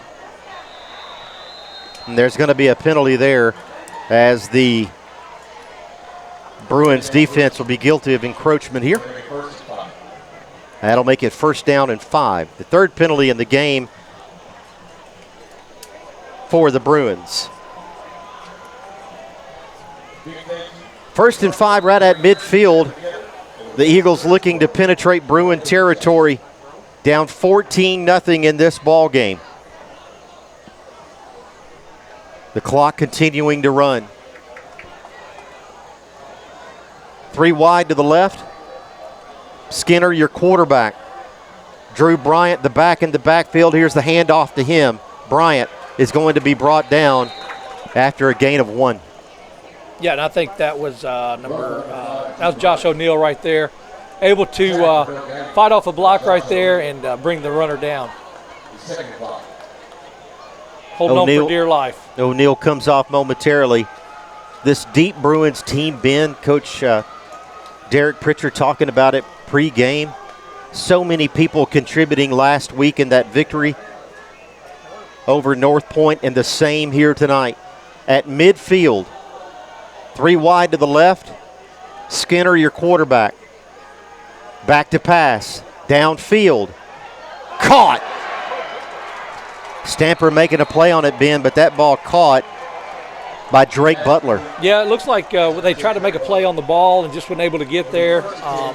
Don't fault him for that. But, hey, you got to sometimes tip your hat. He had time to survey the field, lets it go. And tried to make a play on the ball and just was not able to get there. So it'll be 1st and 10, ECS deep in Bruin territory. Mark it at the 15-yard line. And Ben, ECS here looking to eat away more at this clock. If they get a score and eat up the clock, they're down 1 score going into half. Maybe that's the strategy. Here's the handoff, right side with room and a flag on the play. It's a touchdown momentarily. Yeah. Drew Bryant with the run. You got to think that that's going to be a holding call on ECS. I didn't see it personally, but that's the area that the holding would take place.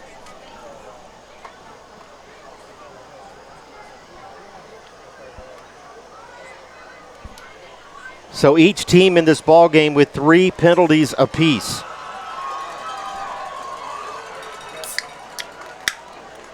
I was looking at it, and I don't see the hold, but anyway, we slipped through a couple tackles, and he was able to get through. But nonetheless, it's a 10-yard penalty, so it'll be 1st and 20, which advantageous for us. So if we can make a stand right here, that makes for a long field goal. 1st down 20 from the 25-yard line for the Eagles. 2 wide up top. Here's the handoff. And up the middle, and not much happening there. No gain on that one.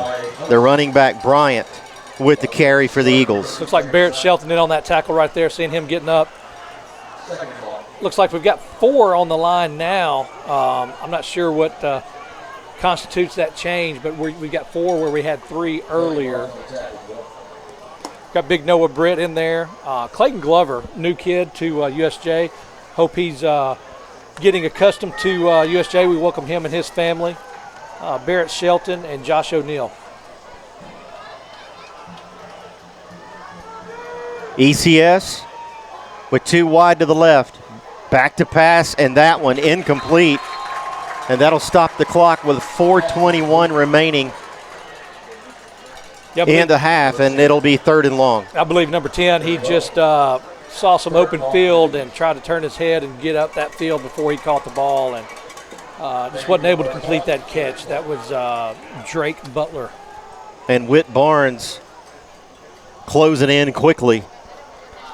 Could have factored on that one as well. Barnes ready to make the tackle. Had the catch been made, but he goes incomplete to make it 3rd down and 20 from the 25-yard line of the Bruins. Here's a handoff with room up the middle. And down to the 10-yard line goes the running back, Bryant.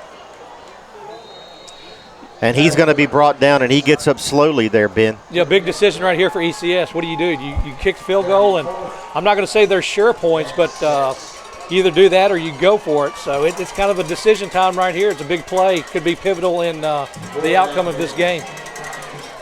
So ECS will opt for the field goal attempt here.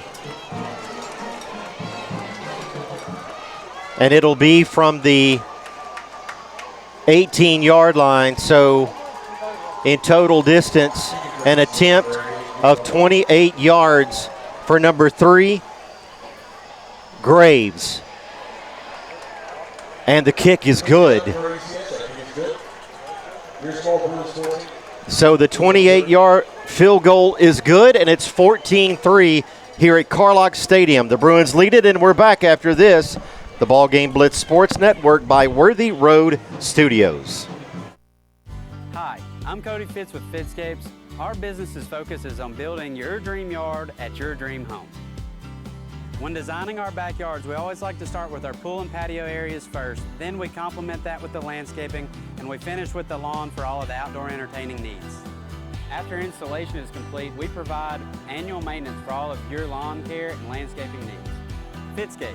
Let's build something beautiful.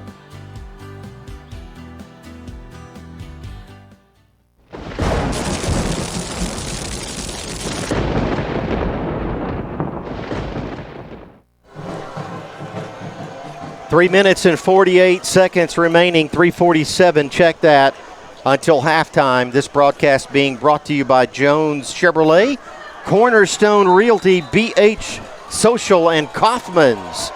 And once again, thanks to our sponsors for making this broadcast possible. 14-3, the Bruins lead it, and here's the kickoff for Graves. And here's Snyder with the catch. Snyder working his way to the left, looking for room. Snyder working his way downfield, fighting for more yards, and he's going to be brought down at the 35-yard line. Great job right there by Jacob Snyder. You know, kind of surveying it first, kind of seeing where he needs to go, following his blockers, utilizing those, and pretty good return. I think we got to the 35-yard line. So, yeah, great return. USJ with 2 scores and 2 PATs in this ball game, leading at 14-3 after the 28-yard field goal for Tommy Graves at ECS. Here's the handoff, Pugh. Pugh trying to find something in the middle and not much there. He's slung down after a gain of maybe 2.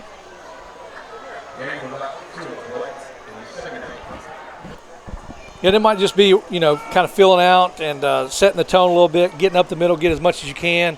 And maybe this is setting up a pass right here to maybe try to get downfield and get down to the end zone before the end of the half. Here's Creech with a pass. Brown caught. Luke Brown downfield. And Luke Brown is going to catch about 4 up on that play. A gain of 4. That's going to make it 3rd down and about 4 to go. Yep, just fearless out there. Luke Brown getting the catch and trying to get as much as he can, getting the yak yards after catch. So great job by Luke Brown. 2 wide to the right. That's Luke Brown and Jacob Snyder. 2 up top, Pugh in the back field with Caden Creech, the play caller, the junior gunslinger for USJ. In the pistol, the snap. Creech. Downfield complete. And another 1st down for the Bruins. I did not catch that number. Did you catch? I can't. Number 23. And for the Bruins, the catch for Vance Johnson for the Bruins. And that'll be the 6th 1st down for USJ as USJ continues downfield here with 2 minutes and 15 seconds remaining. Drew Davis in the backfield. He's going to get the handoff. Davis to his left. Davis upfield for a gain of 5. It's a great run by Drew Davis right there. He knew the hole he wanted to go to, and he hit it hard. He wasn't dancing or tiptoeing. He hit it and got 5 or 6 yards out of that. Great job by Drew Davis. Tempo. Here's another handoff to Davis. Davis to the left. Davis upfield. Davis, and now we have a flag on the play.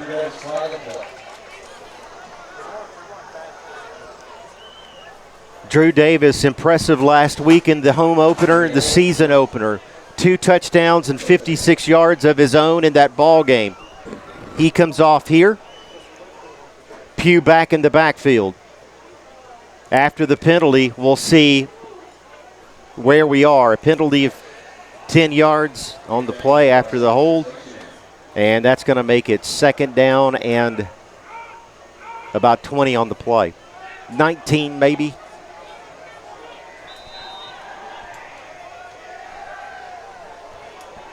The ball at the 44, 3 wide to the right. Pugh in the backfield.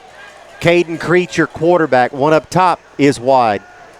Creech back to throw. Good protection. Here's the pass, and it is incomplete. Stamper had it. Yeah, and I think he's guilty of what ECS did before. He just tried to get upfield before he actually secured the ball. Great throw by Caden Creech, and Bradley had a great route, but just wasn't able to bring it in. 14-3, the Bruins lead it. 3rd and long, and are we going to get a timeout?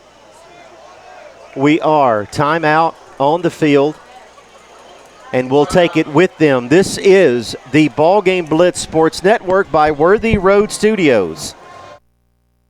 At Chuck Hutton Nissan, every vehicle's on the clock because our goal is simple. No car stays on the lot for more than 21 days. That's right, 21 days to find a buyer, make a deal, and move it on down the road. That means larger inventory, more incentives, and faster deals. If it's on the lot, it's going fast because at Chuck Hutton Nissan in Jackson, 21 days is the goal. Come see us at Chuck Hutton Nissan, just off I-40, exit 80 or 82 on Van Drive, Jackson.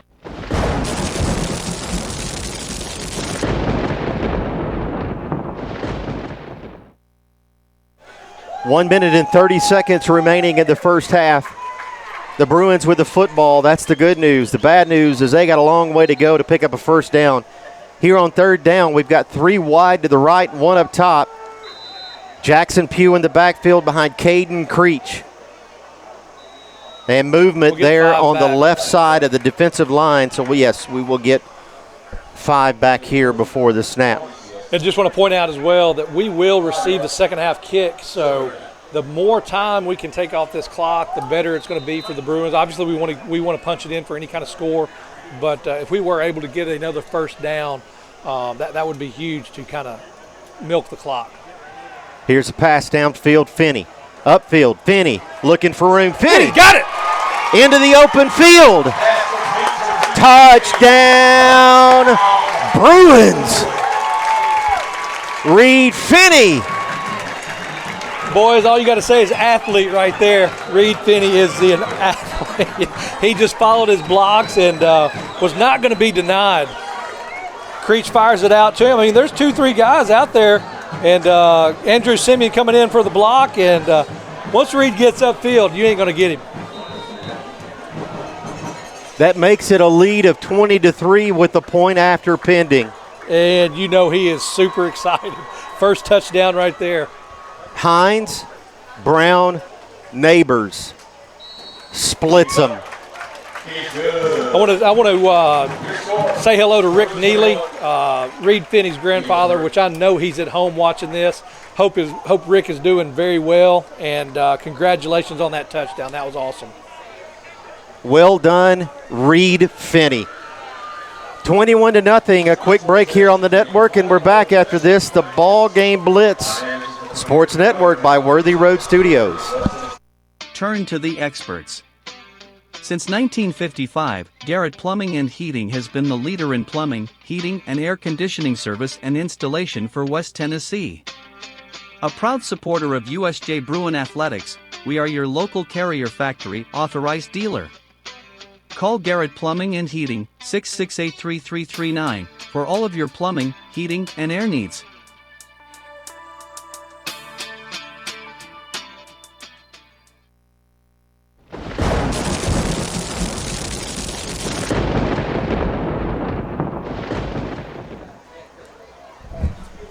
Reed Finney with the touchdown catch from Caden Creech. And it's 21-3. The Bruins leading in this ball game. The other 2 scores coming from 2 touchdowns for Jackson Pugh, 1 on the ground and 1 receiving.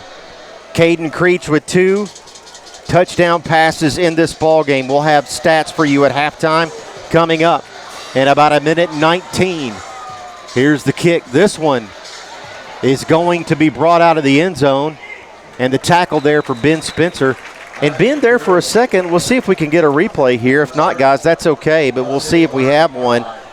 Looked like the reception there with the knee down right at the goal line. I'm assuming it was really close. You have 2 officials right there really close, but yeah, it looked like it was close. And it was actually really close for that ball to break the plane.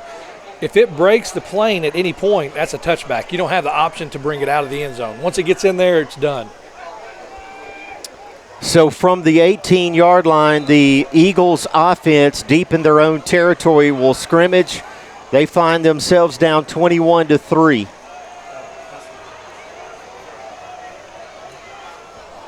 Looks like we're going to have a little cheerleader performance on halftime, so look forward to that. Luke Skinner, the junior quarterback, with 2 wide to the right. Here's the handoff to Bryant. Bryant looking for room on the right side, cuts it back, and he's met there and brought down.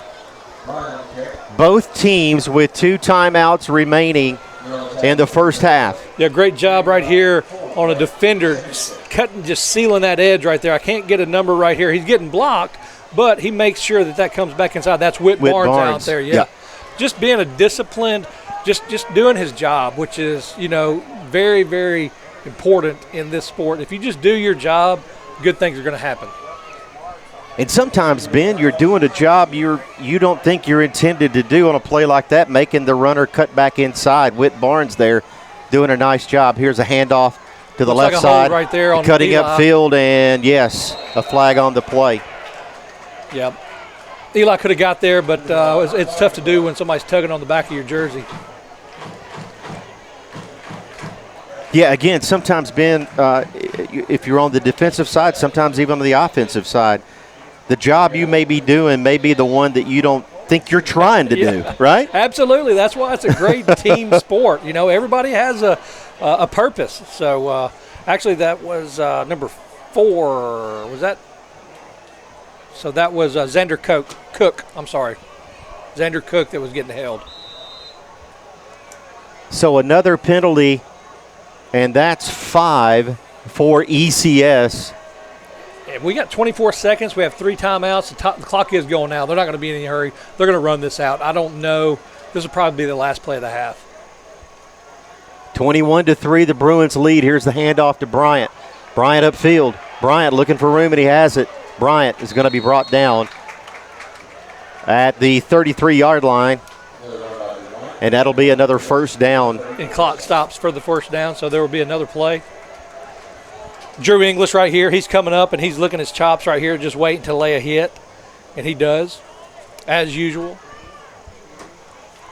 And they restart it after the ball is set, and that's the halftime. It's 21-3. The Bruins with an impressive start to this ball game as their momentum continues from last week. And we will take a break, and when we come back, halftime stats and halftime highlights and a visit with Dr. Shane Jacobs here on the network. This is the BallGame Blitz Sports Network by Worthy Road Studios. We realize you have a busy lifestyle, and at the Bank of Jackson, we're here to help you fulfill all of your financial needs, personal and business loans, mortgages, online banking and bill pay, and so much more. Serving the Jackson area for 25 years. The Bank of Jackson, your down-home community bank. You belong here. Member FDIC Equal Housing Lender. 12 years and 0 worries. That's what you get with McCoy's Heating and Air's limited time 12-year warranty offer.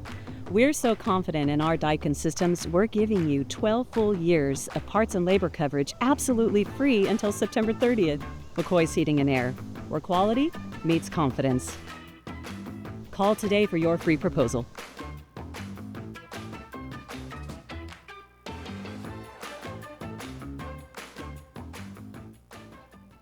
Let me tell you about the American dream. In 1974, I had $425 to my name. I bought 21 carpet remnants, rented an old lumber shed, and opened Deaton's Rug Barn on East College. I worked long hours with hope of taking care of my family. I'm so thankful to Jesus who changed my life. He gave me a dream. So in 1985, we opened Deaton's Carpet One on the 45 bypass with a commitment to customer satisfaction. My friends, don't give up on your dream, because your dream can come true.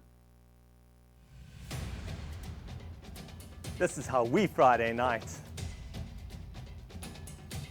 This is how we Friday night. This is how we Friday night.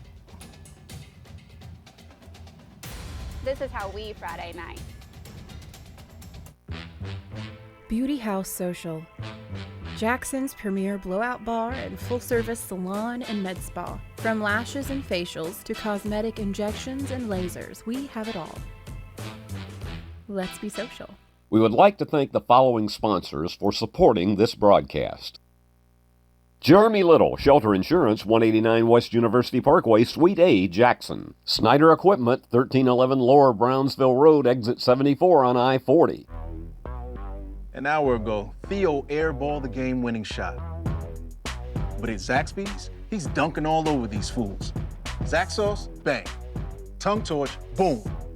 Hot honey mustard. My man's putting on a clinic. Welcome to Dunk City. And one, baby. Thanks, baby. Dude. Babe, dude. Who's got the sauce? Zaxby's.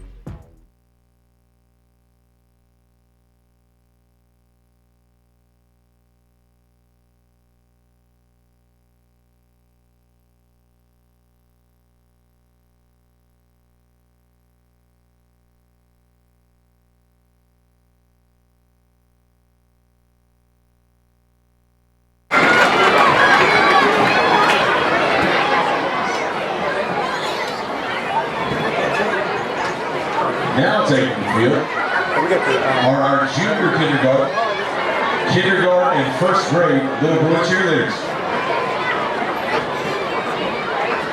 They plan to continue leading our Bruins with their cheer. Let's hear it for the blue and white.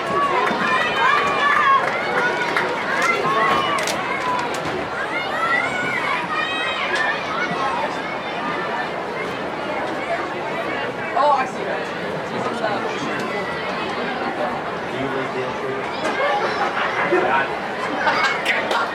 That's great, Kyle.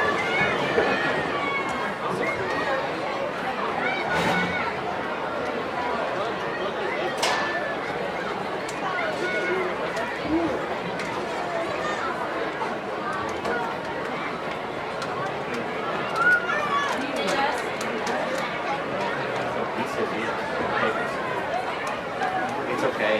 Whatever. We got plenty to do.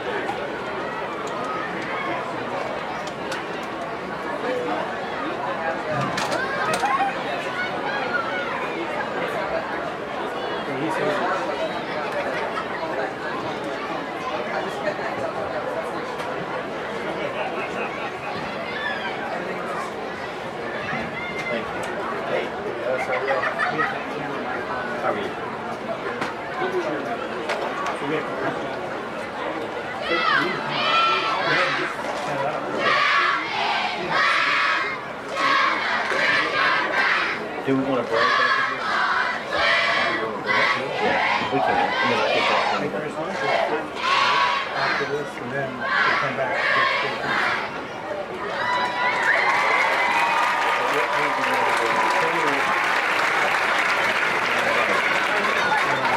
Fantastic job for our Little Bruins cheerleaders. And while they get ready for tonight's grand finale, all of our Little Bruins will dance to the popular song Firework by Katy Perry.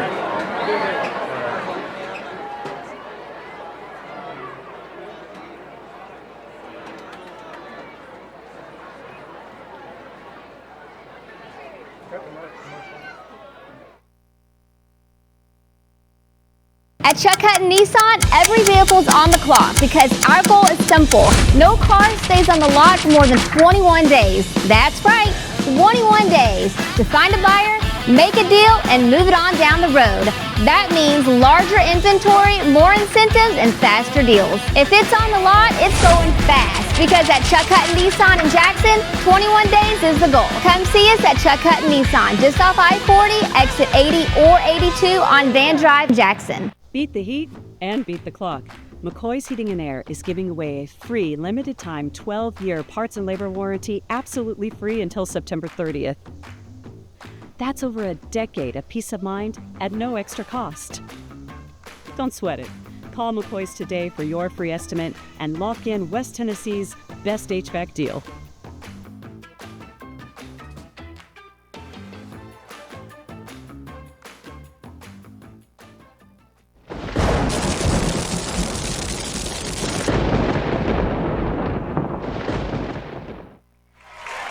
Back here at halftime, the Bruins leading this ball game 21-3, and great job for the Little Bruins cheerleaders here tonight, participating from the lower school. So happy to have them here at this football game, and also happy to have at this point Dr. Shane Jacobs, who is our new director of high school at USJ. Yeah. Nice to have you back with us. Yeah, appreciate you having me back. The Little Bruins cheerleaders there sort of stole the show, you know. Well, yeah. Good. So you and I were talking during the break about other things that the school has going on. This is one of those things. We have lots of ties in with athletic events. It's things like that make this school special, right? Yeah, no doubt. I was talking to Mr. Rowe down there on the field before I came up, and I don't think there's a parking spot anywhere on campus right now. Yeah, this whole community turns out to watch, of course, watch a good ball game, but there's such a high percentage of the student body so involved in this, and then you have the Little Bruins cheering. So great night for the whole community. A lot of people here, great crowd, and so I think everybody's having a great time tonight. We would like to recognize the Bruinettes dance team taking the field right now, and their coach, Miss Martha Campbell, and we'll get to see them perform here as well. Okay. The Bruinettes dance team taking the field here at midfield. Dr. Jacobs, the purpose of us getting together here at these home games at halftime is to talk about whatever else is going on with the school outside of football, and we talk about it a lot here on this network. There's usually a lot of things to talk about. Yeah, no doubt. And, as everyone's getting a good look at the Brunettes right here, when I was up here all summer, these Brunettes were up here. And so, of course, everybody, understands how much work goes into preparing for a football season. But I don't think we talk enough about the Brunettes, the cheerleaders, the band. There's so many of our student body play such a vital role in what makes a Friday night. And these Brunettes right now on the field are just sort of epitomize, what the student body's about and how much work all of the students at USJ put into it. The Bruinettes dance team, as you see here, the cheerleaders on the field earlier, providing the ambiance for the atmosphere here tonight. The Bruins leading 21-3. We've talked about it a lot with previous broadcasts. It's hard to drive by this school and not see multiple cars on the parking lot with lots of things going on. It's a campus that never sleeps. There's I thought about that this summer when I was up here. I told my son, I said, they talk about the city that never sleeps. USJ's the campus that never sleeps, and so it's just incredible how much you just see kids everywhere constantly. You see a football guy out here getting some extra work in on the turf, catching balls, and like I said, you see the Brunettes up here working. A lot of them on their own. Volleyball players are in the gym working, and theater kids in and out of the school all summer long, art kids in and out of the art room all summer long. And so there's a high level of participation among the students and everything.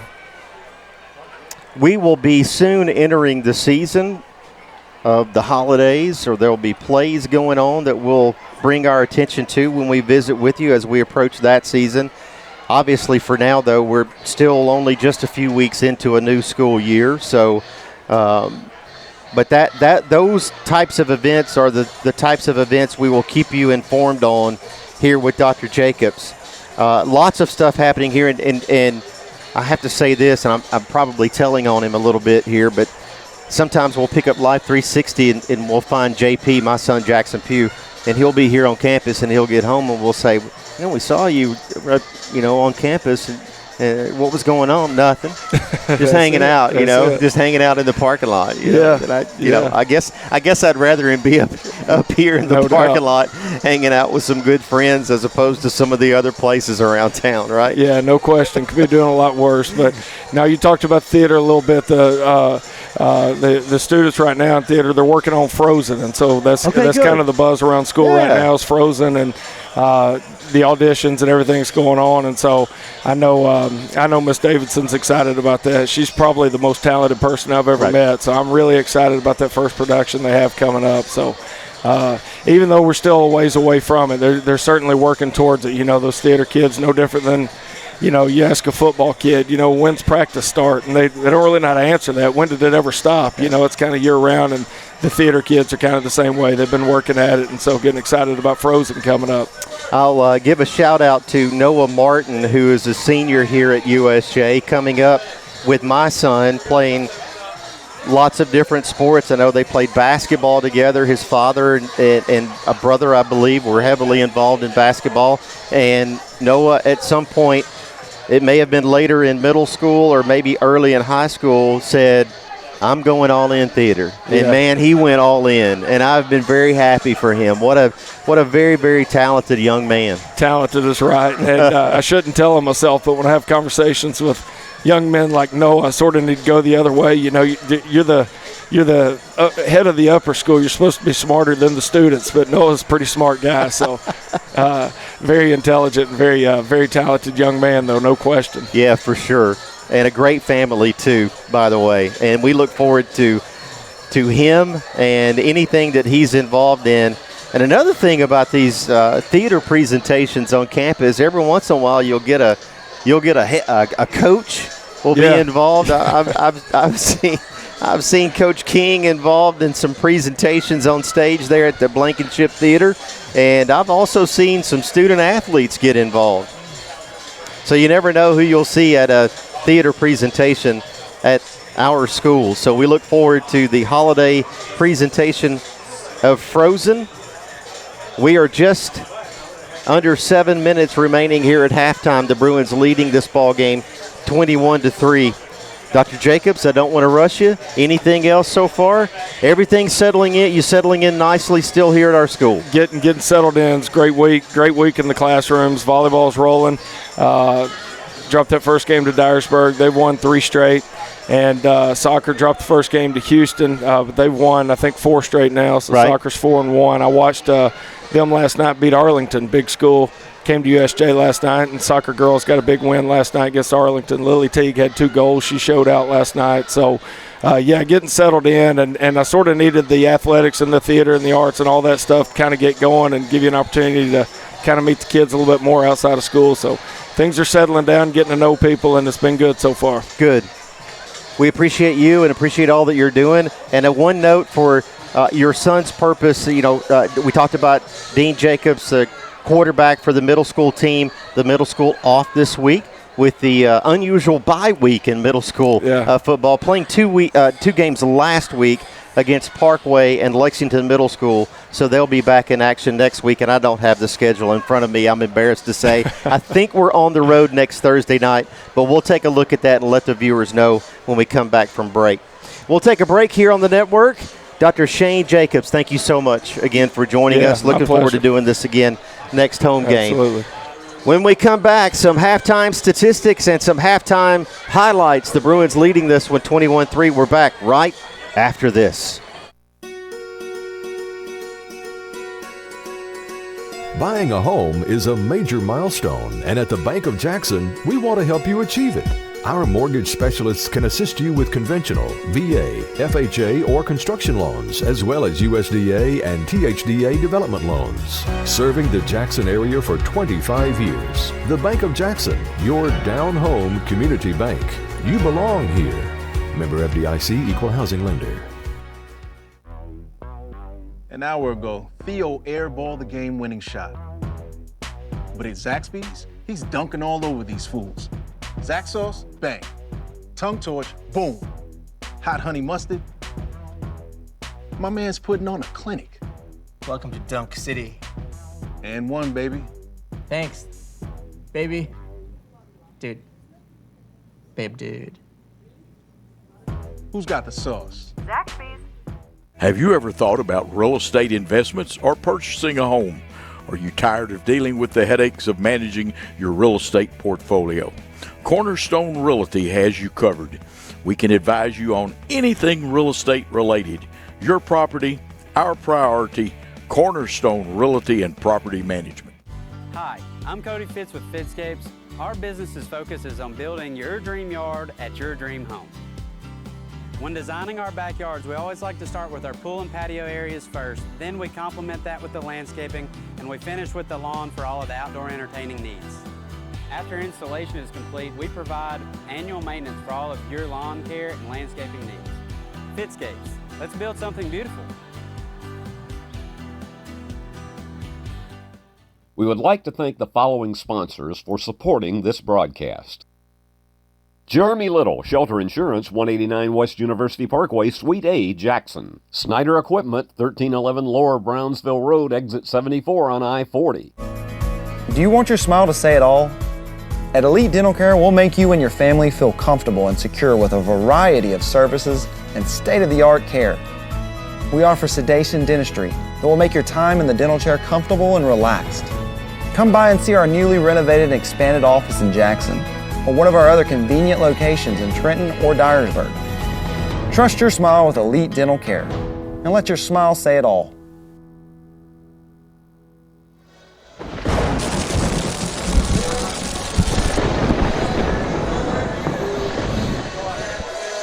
Once again, thanks for Dr. Shane Jacobs. Thanks to Dr. Shane Jacobs for joining us there at halftime. 21-3, the Bruins leading here at halftime, and Ben Howard back in the booth with me to go over some halftime highlights. Stats are coming up shortly, but now, Ben, an impressive first half again for the Bruins. 3 scores. Yeah, absolutely.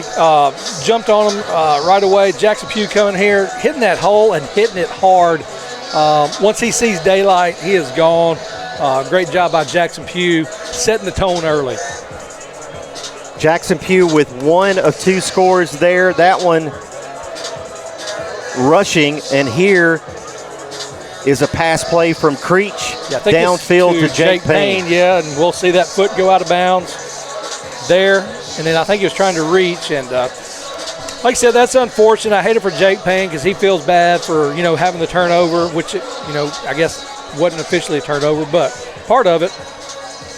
And here we're going to see Creech finding Jackson Pugh out of the backfield with a reception. The defense just committed off and straight to the quarterback, which allowed Jackson to just kind of slip out there. And, he had nobody in front of him. And then also in the second quarter of play, Creech finds Reed Finney. Well, how about the blocking out there on the edge, Ben? Yeah, absolutely. He's pushing him. He's shoving him. He says, "Give me a little bit of daylight, and I'm gone." And there was no catching Reed Finney. I promise you that. Reed Finney with the third of 3 scores in the half. And the Bruins leading this one. Cohen Neighbors providing 3-point-after attempts in the contest as we approach 30 seconds remaining here at halftime before we get back after it. And we'll go over some halftime statistics here. Total first downs, the Bruins with 6, the Eagles with 5. Caden Creech in one half of play, 202 passing yards to only 53 for ECS.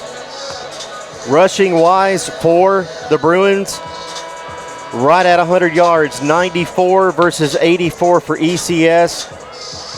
Both teams penalized in the game, 4 for 35 yards for USJ, 5 for 50 for the Eagles. 4 total punts for ECS versus only 1 for USJ. And the 1 turnover there, Ben, for Jake Payne.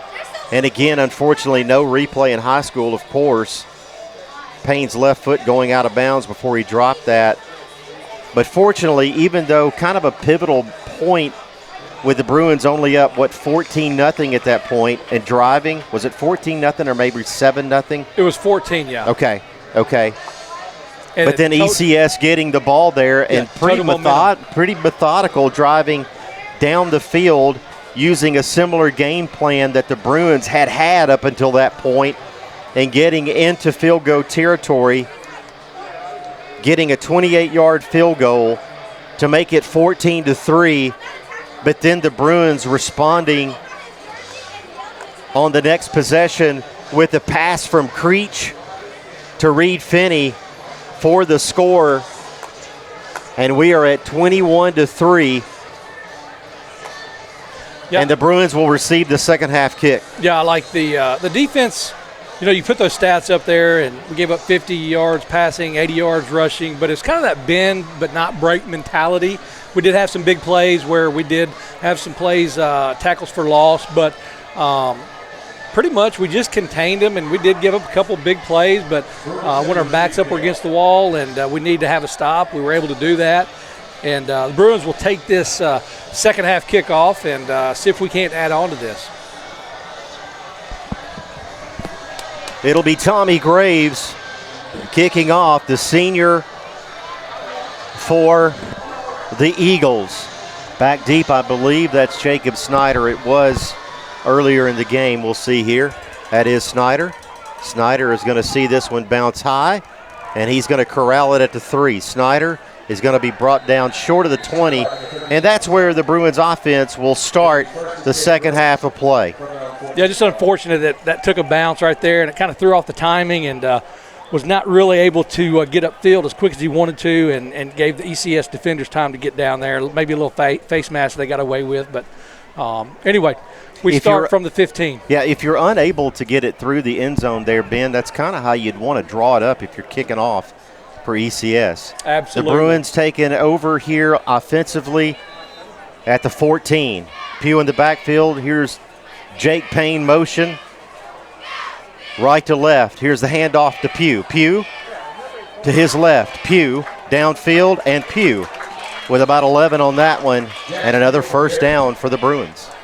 Yeah, great play by Jackson Pugh right there, able to give us a little breathing room and open up the playbook a little bit once we get out from the 15, get over, across the 35 or whatever it is that we're at, just a little more breathing room to get us set up and, like I said, open the playbook wide open now. 2 wide down here, 1 up top, Pugh in the backfield, 1st and 10 from the 26-yard line of the Bruins.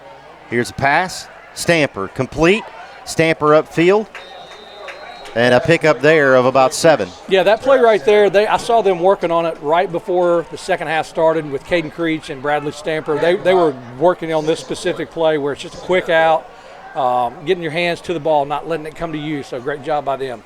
2nd and 4, here's Pugh. Pugh up the middle, Pugh looking for room and making his way for another first down. A good hard run for Jackson Pugh at a pickup of 4.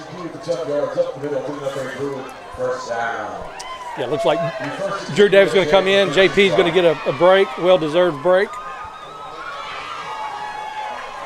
Davis, the junior running back in the backfield, 2 wide down this way.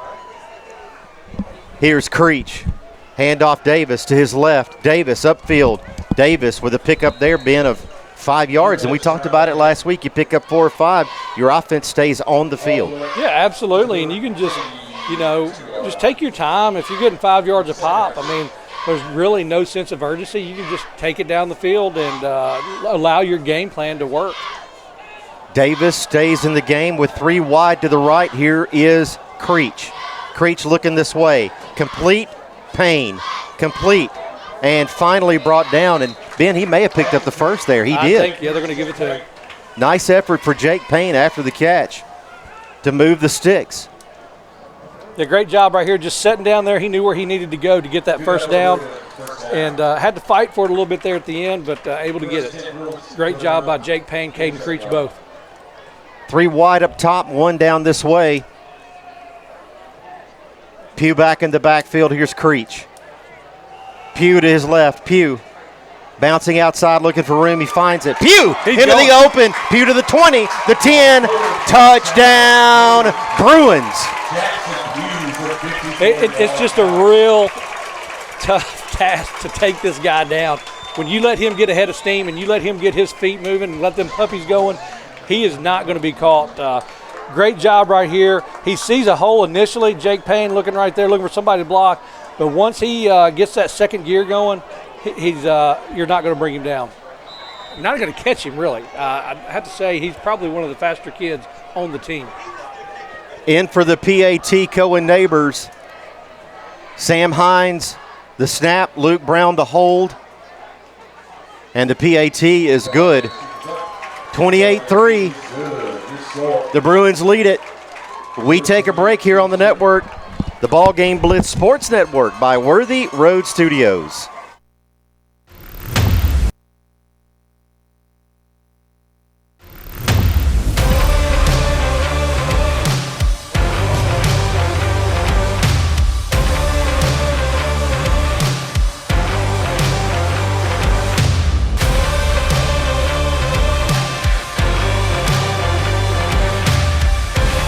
Dynamics Physical Therapy, your elite provider in sports medicine and performance. Now serving communities throughout West Tennessee.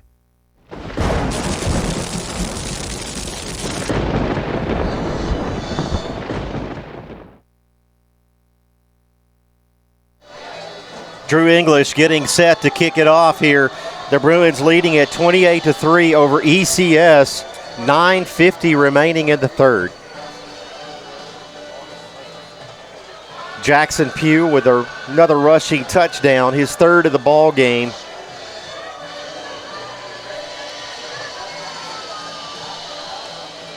And what a nice night for football as the sun gets out of the way and we move into the night. Cooler temps here at the Carlock Stadium. and Kirkland Field, the lovely campus of the University School of Jackson. And here's the kick. And this one is going to go into the end zone, and that'll be a touchback. And ECS will start things on this possession at their own 20. Once again, our network sponsors, Chuck Hutton Nissan, FMY Orthodontics, Dynamics. Spoke with Miss Tori earlier today, providing the physical therapy care for our team. McCoy's Heating and Air and Elite Dental Care. The BallGame Blitz Sports Network sponsors, and we are thankful for them. Luke Skinner, the quarterback, back to throw. Here is an incompletion downfield, been intended for Hudson Butler. Yeah, I think just a little miscommunication on the route and the timing of that play. Don't really know, but I will take it. Luke Skinner, the junior quarterback for the Eagles.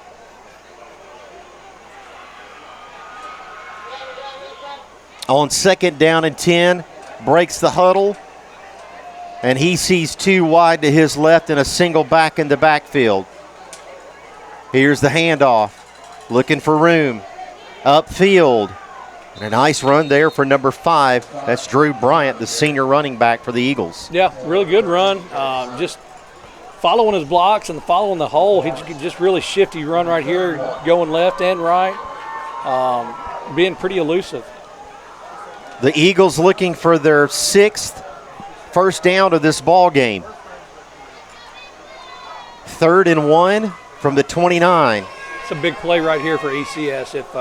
If they're not able to get this and they do take a loss, I mean, it's kind of at the point where you think about going for it, even in their side of the field. We'll see the Bruins defensive line here, what kind of push they get on this play. Luke Skinner looking things over, maybe changing things up, we'll see. Miscommunication there on the snap, and that's going to be a false start. That's unfortunate for ECS. Like I said, it was 3rd and 1, and now they're 3rd and 6, and that punt looks a little bit more inevitable right now if we can make this stop right here. So the ball spotted at the 24-yard line. The Bruins lead it 28-3 in this ball game. And want to give, shout out to the defensive line of not jumping, because I'm sure that was their intentions of trying to get a free first down of getting us to jump off sides. They held their ground, and it went the other way. The play clock stuck on 25, and now it moves. Here's the snap, the handoff. Bryant, not much there. He fights. And now we've got a flag coming in at the end of the play. And this may be, Ben, I'm not sure what we see here. I don't know if somebody got a hand on a face mask. Yeah, that would be my guess, but I don't know. But let's see what they tell us. Now it's on us. So a face mask penalty, the personal foul, that'll be a 15-yarder. Yeah, and that'll give North Point the first down. I don't know if that was Noah Britt or Josh O'Neill that reached back just trying to grab anything, and unfortunately he did grab some face mask. Gave him a gift there. We had them stopped, and they were going to have to make a decision, but now they've got a fresh set of downs. 1st and 10 from the 33. The Eagles offense looking to put points on the board here for the first time in this half. So far, only a 28-yard field goal for the Eagles. 28-3, they trail. Skinner back to throw, and that one incomplete. Intended downfield for number 9, Hudson Butler. Yeah, just rushing 3 right now. We were able to get through, not really put any pressure. He rolled out and avoided anything, and just a little high on the pass. I don't know what year this quarterback is, but he'll get some experience and he'll fix that. Luke Skinner, the junior for the Eagles, will have it 2nd down and 10 from the 33. I'm going to say this is his first year starting. Last year it was Coach Blake Butler's son that was the quarterback, so I'm assuming this is his first real game action. Skinner breaks the huddle with one wide to the left, also to the right. Here's a pass, and that's complete. Upfield is Butler, and he's going to be brought down from behind, but not after the first down is picked up. And a nice pass and catch. Yeah, great on that play. Pass and catch right there. Great timing, hit him in stride. So that's what allowed him to keep that momentum going and pick up some extra yards. He did take a hit there at the end and slow to get up. So the Eagles working their way into Bruin territory. It'll be 1st and 10 from the 45. Skinner with Bryant behind him. Here's the handoff. Bryant looking for room in the middle. Finds it to the right side. Bryant slips several tackles. Finally is brought down there after a gain of about 8. Yeah. Good effort there. Just tough to bring down. We had hands on him two or three times, and he was just able to slip through and get out of there. Looks like Eli Yandel had him there at the line of scrimmage. Max Orman, number 51 for the Eagles, providing a nice block out on the edge. That freed up Bryant, and a nice gain there of 8 yards. It'll be 2nd and 2. Here's Skinner. Back to throw, Skinner. Skinner sacked! We got Drew. Whit Barnes. Whit Barnes coming out there. It almost looked like they were setting up a screen because they had so much penetration come through that line. Obviously, it wasn't by design, and Whit Barnes was able to get him. So a significant loss on the play.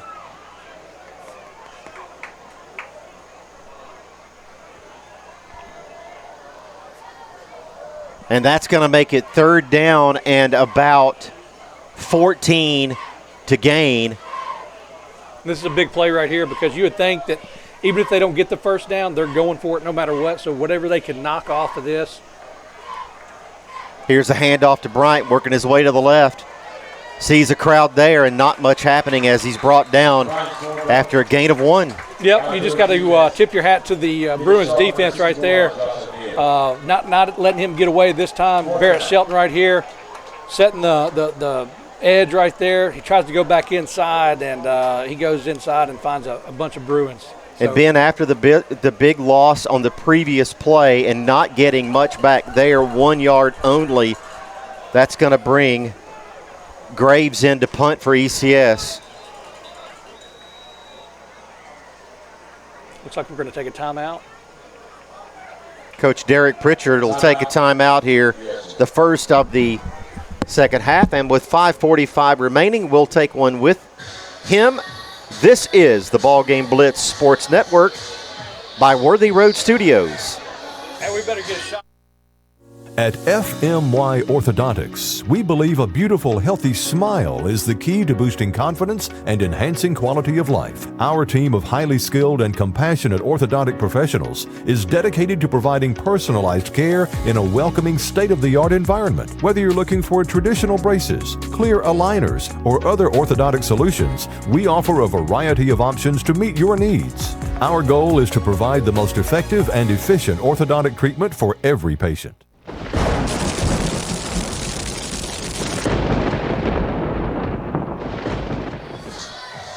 28-3, the Bruins lead, and we say hello to our Bruins cheerleaders. There they are right there. That's right. Miss Abigail Howard and company. Absolutely. They had a great halftime show. And the little Bruins participating tonight. Here's the punt for Graves, a senior punter. Drew English is going to see it downed by the defense as he leaves it alone at the 12-yard line. Yeah, all in all, that was a great defensive stand right there. We thought we had him stopped, had a penalty, give him a first down, but we're able to get that ball back eventually without giving up any points. So great job by the defense. And a nice job on second down for Whit Barnes with a sack. And on that possession, the Eagles just unable to recover, and they are forced to punt. So the Bruins offense back on the field. 2 wide to the right. Here's Creech, the junior.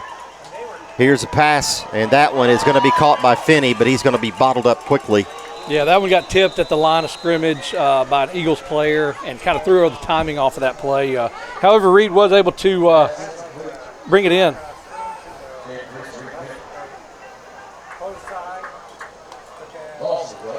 A loss on the play of about 2 yards. We're going to have 3 up top wide.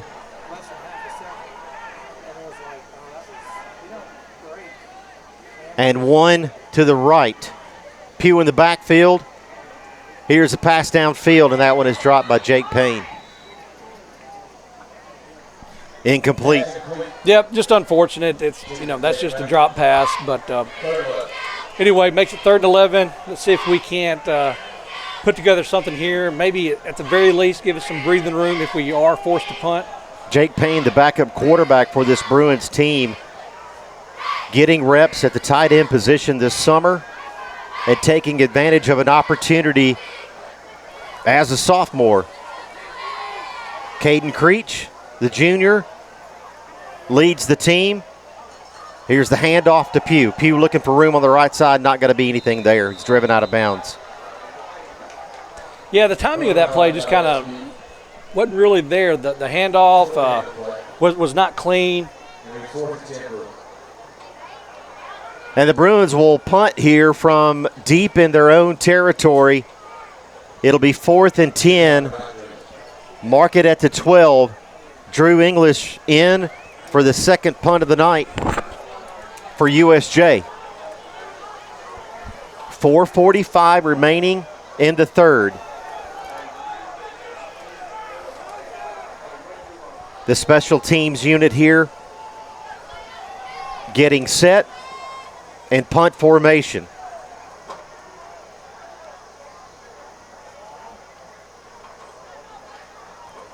Drew English gets it out of there. And it takes a bounce, a short one, and it's going to be down by the Bruins in their own territory at the 47-yard line. And that is where the Eagles offense will take over. So if you're the Eagles, the bad thing coming out of that last possession, you take the big sack, you do have to punt. The good thing is you pin the Bruins deep. They don't get much there in return on the offense. Yeah, that worked exactly how they drew it up is, as far as the series going for us, 3 and out, getting the ball back at, kind of actually ahead of where they were. So it did work out well for them. Here's the handoff to Bryant. Bryant working his way back to the left, now back to the right, and that finally brought down there by Joshua O'Neal. Yeah, like I said, he's a very shifty running back. He can change directions rather quickly, so makes him tough to bring down. 2nd down and 6 with 4:10 remaining in the third.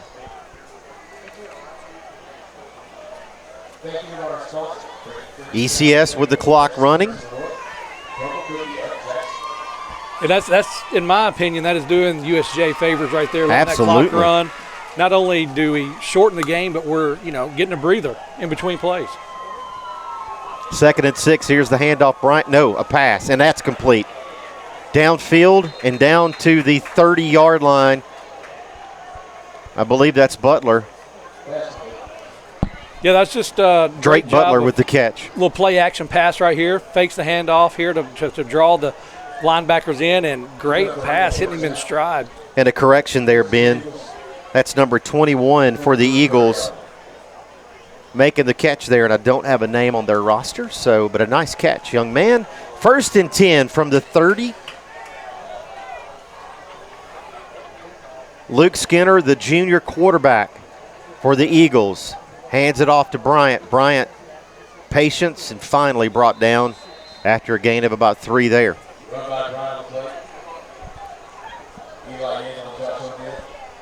Looks like we might have a Bruin player down. Hopefully just cramps.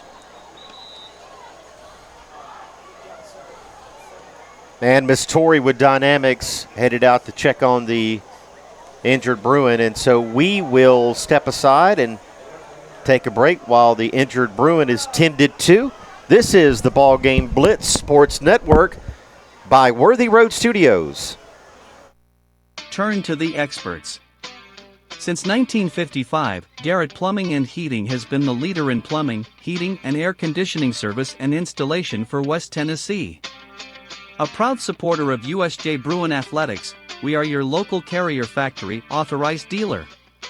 Call Garrett Plumbing and Heating, 668-3339, for all of your plumbing, heating, and air needs.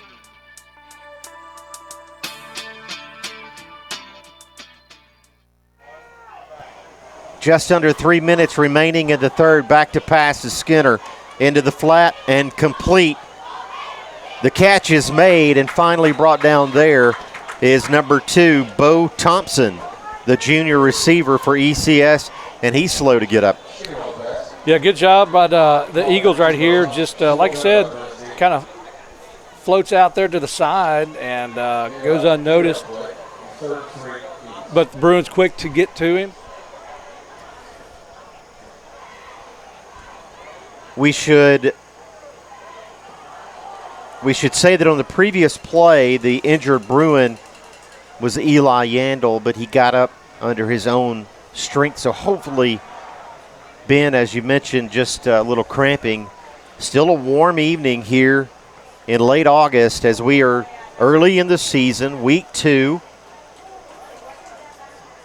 Warmer today, I believe, than last Friday at the start of the season.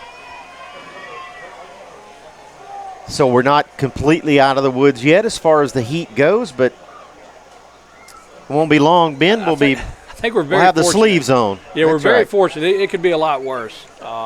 This week has been amazing. This is actually probably the hottest day of the week. So. It'll be third down and about 4, obviously 4-down territory here for the Eagles. Here's a snap, and there's a drop snap. The quarterback mishandles it, and it will be 4th down and about 9 here, Ben. Yeah, that couldn't have come at a worse time for the Eagles. Good for the Bruins, but just mishandled that snap. Might have been a little bit low and kind of puts them in a bind right here. You know, what do you do? I mean, that's they're at the 30, so that's a 47-yard field goal. I don't really know that they have the leg for that, so I think they're going to be forced to go for it on 4th down right here. So do you try to draw off here to pick up an extra 5? Maybe. We'll see. A minute and a half remaining in the third, and it's 4th and 9. And on the play clock, I bet they go for the play. Skinner back to throw it. Downfield and incomplete. Yeah, you had Drew English back there just waiting on that. He was licking his chops and wanted the interception. Bradley Stamper didn't know he was there, and he just tips it so nobody can catch it. But it actually probably works out better. Works out better, Ben, because they catch it in the end zone and they go down. The ball goes to the 20, but as it turns out, it's a turnover on downs, and the Bruins will set up an offense at their own 29. Yeah, I know you Drew English wanted that interception. Yeah, you still want the interception, right? He wanted to take that. He wanted to try to return it. Absolutely. They'll hear this later and they'll say, why do they think we'd have gone down, right? Yeah, I could have returned this thing 106 yards. Are you kidding? Creech brings the offense back out onto the field with 1:25 remaining. In the backfield is Ben Spencer. Here's Spencer trying to find some room up the middle. He falls forward for 3, maybe 4 on that play.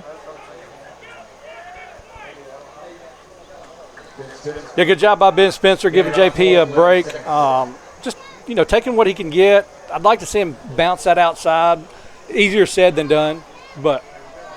2nd down and 6 after the gain of 4. 1 wide down this way, 1 up top. That's Finney up there.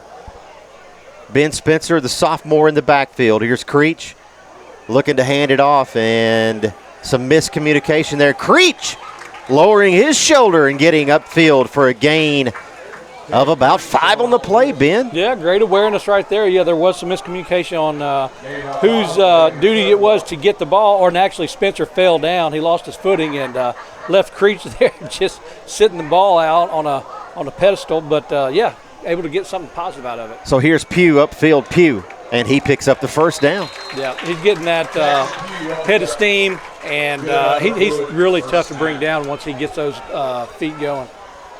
That's the 10th first down for the Bruins in the ball game. Pugh stays in. Surprisingly going tempo. Here's Creech to Pugh, and a whistle and a flag on the play. I really think JP was seeing the end zone on that play. He was a little frustrated that one got stopped right there.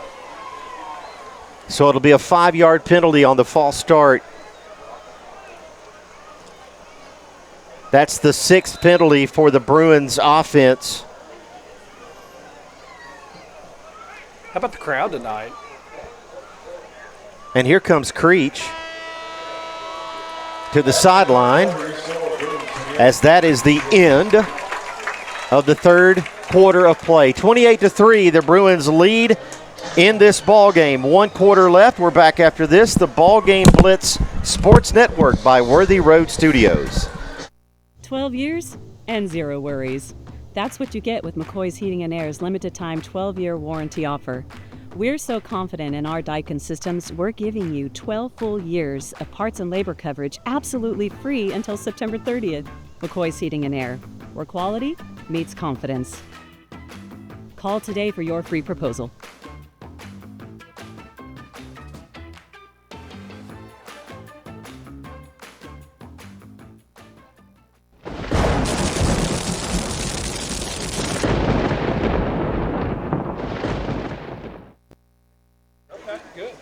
Shorter than what we thought, isn't it? 28-3, the Bruins leading this ball game. The offense back out on the field. The Bruins next Friday take to the road for the first time this season, and they also enter Division II Single A conference play, taking on Trinity Christian Academy on the road next Friday night. We hope to see you there in person, but if not, we hope to see you here on the network with us. We'll take the air around 6:30. And the kickoff next Friday at 7 p.m. The Bruins and the Lions. Here's Pugh. Pugh to his right. Pugh lowers his shoulder and down to the 45. He picks up the penalty yardage back on the play. Did a great job, getting that back. And so, like I said, surprisingly, they're going a little bit quicker than I thought. I thought they'd be a little bit methodical. We did get a little penalty there, a little help. Make it 2nd and 5 rather than 2nd and 10.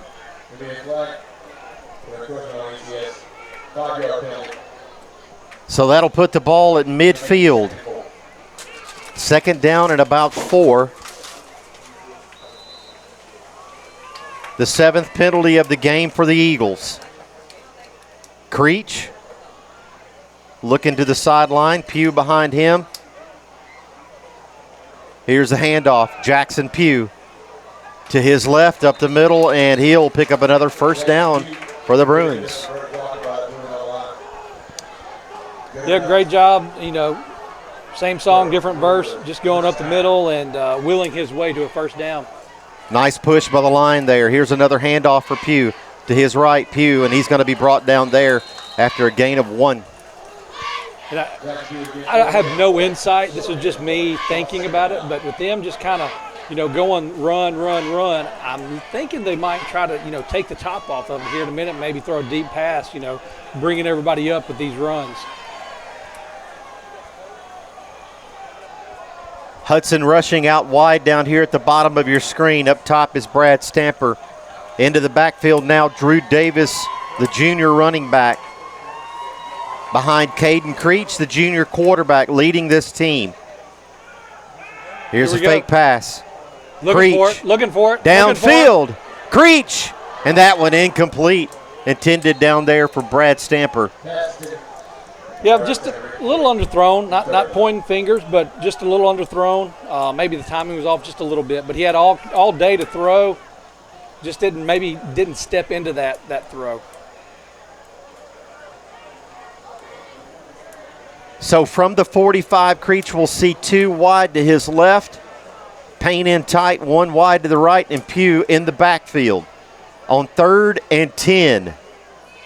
Here's the handoff to Pugh. Pugh up the middle, getting what he can, and he's going to pick up about 8 yards there. Yeah, he's very slick going through those crowds right there. I thought he was going to be, held for a minimum gain and ends up getting, 6 or 7. We'll call it about 7 on the play. It's going to leave it. Good job, Noah Britt, Carson Moore, Josh O'Neal, Andrew Simeon, that we were talking about at the beginning of the game. A lot of credit goes to them. 100%. They don't get the credit they deserve, I promise. 3 wide to the left, 4th down and 4. Here comes Payne in motion from the right side. Here's Creech working his way to the left, being pursued. Creech now upfield. Creech out of bounds, and we'll see where they mark him, and he's going to have a first down. Great job just knowing what's going on. Great field awareness right there by Caden Creech. Showing the wheels off. I didn't know he had those. How about that? Yeah. Gets that from his dad. Absolutely. Absolutely. Mr. David will hear this later. Nice game so far for Caden, the junior, his son. 1st and 10. Here's the handoff to Ben Spencer. Ben Spencer is going to be stopped for no gain right at the line of scrimmage.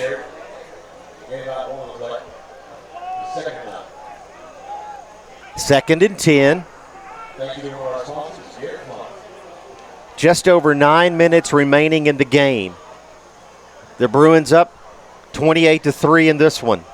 Looking to go 2-0 on the season as they look forward to, or they will be looking forward to, entering district play next week. And Creech is going to draw the Eagles' defense offsides again. Yep, work to perfection.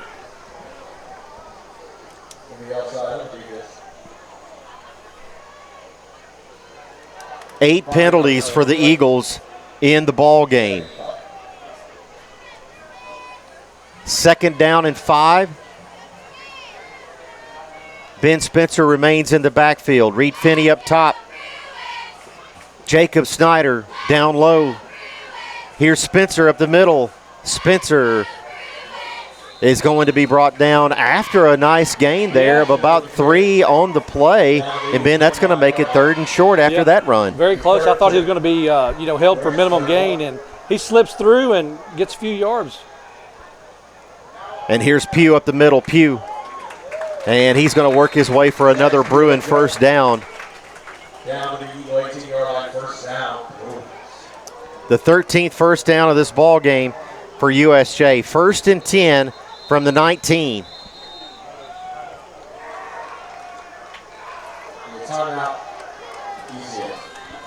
And the Eagles are going to take a timeout here, and we'll take it with them on the network. This is the BallGame Blitz Sports Network by Worthy Road Studios, and we're back after this. We would like to thank the following sponsors for supporting this broadcast. Jeremy Little, Shelter Insurance, 189 West University Parkway, Suite A, Jackson. Snyder Equipment, 1311 Lower Brownsville Road, Exit 74 on I-40. Have you ever thought about real estate investments or purchasing a home? Are you tired of dealing with the headaches of managing your real estate portfolio? Cornerstone Realty has you covered. We can advise you on anything real estate related. Your property, our priority, Cornerstone Realty and Property Management.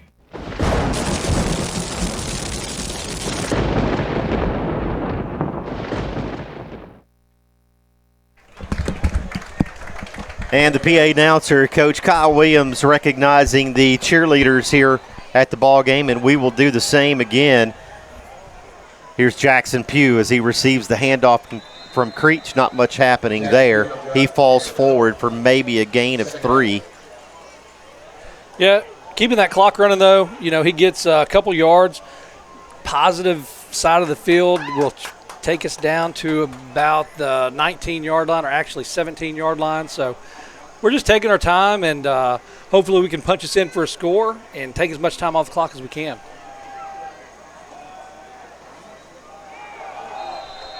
The snap mishandled there. Not sure if it was. Caden saying it's his fault, so he owns up to it. Hey, it happens. It happens. You know? Couldn't tell if it was him or Simeon. Hey, I can only imagine what's going through these quarterbacks' head. Yeah. Knowing where everybody's got to go and what's going on. So, yeah, we'll give him a pass on that because 100%. There's so much going on. Sometimes, Ben, you see something and you anticipate success. And it's just right there as this one goes incomplete. Yeah, they tried for the screen, and I think Drew Davis, he got tackled before he could get to the ball. We'll see a replay maybe. But screen was going to work to perfection, but they just tackled him before he could get to it, which I think you can.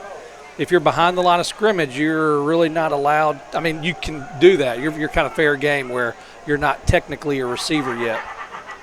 So that's going to make it 4th down and 14. The Bruins electing to go for it here with 3 receivers wide to the right and 1 down this way.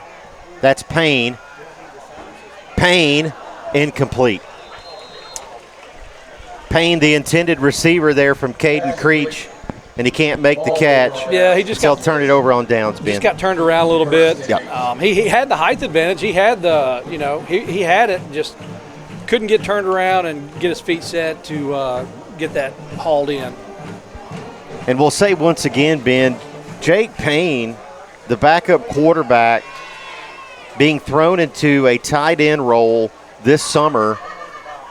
You first start hearing about that and the job he's doing, the reps he's getting in practice all summer long, participating in the 7-on-7. Very impressed with his contributions in those games preseason and then in the scrimmage.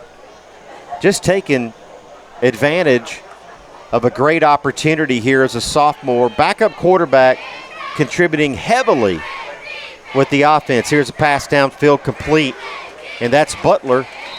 And a first down for the Eagles from the 45.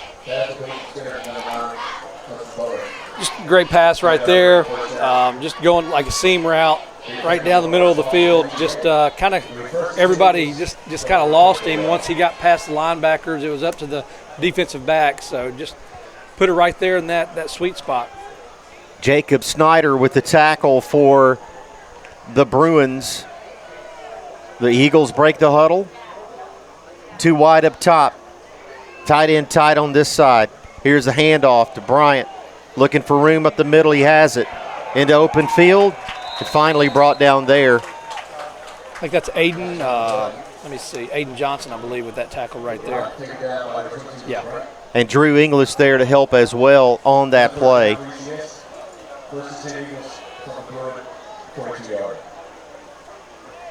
We talked about Aiden Johnson in last week's game, and Aiden getting in there tonight with a nice form tackle downfield. 1st and 10 Eagles.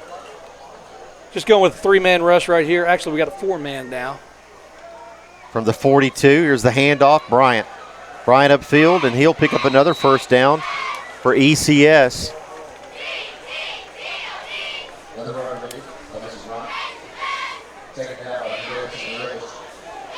Hats off to the running back for ECS. He has been pretty elusive tonight. He's not going down on first contact, so he's been pretty tough to bring down.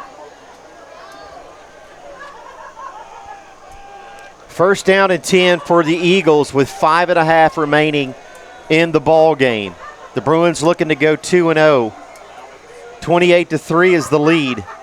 Here's a handoff to Bryant, working his way this side. And he's going to be stacked up there. Minimal game on the play. Yeah, good job by Sean Dolan right there. Barrett Shelton forcing him back inside. He wanted to get out on that corner. Noah Britt in pursuit right there. Sean Dolan makes him come back inside. Trying to get another number there, and I could not get it. Eli Yandel in on it. Good to see Yandel back out there after dealing with some cramping earlier tonight. The Eagles offense taking their time. And I don't understand it. You would think they would want to go tempo. 3 wide up top. Here's the snap. Back to pass is Skinner. Skinner, and that one's going to fall incomplete. Butler, the intended target, down that way. Yeah, he saw some Bruins in front of him, and great job right there on the coverage. There was nobody open. I was looking at the receivers as the play was developing. Nobody there. He just throws it away and lives to play another day. We'd like to mention some more of our sponsors: Snyder Equipment, Shelter Insurance, Deaton's Carpet One, and Garrett Plumbing and Heating, making this broadcast possible. Glad to have you with us. Drew English showing blitz on the right side. Let's see if he follows through with it. You would think they're going to in a passing situation, so let's see if Drew can get there. 3 wide up top, 1 down this way. Here's a look to the left, and now a tuck and run for the quarterback Skinner, and he's going to be brought down after a gain of about 5 on that play.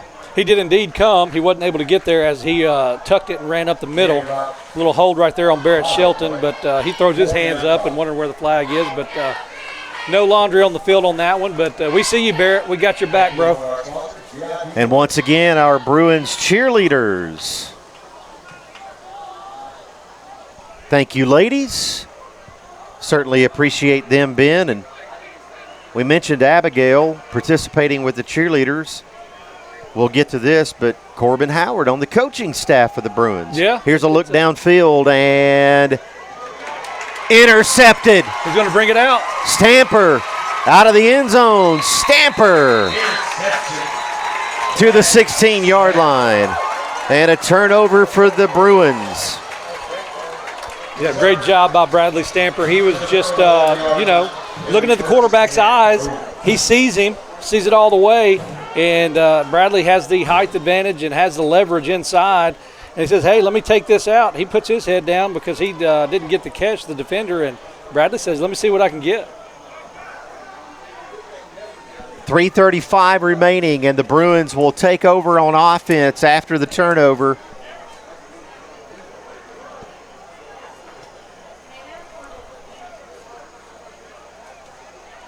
Apparently a penalty on the return.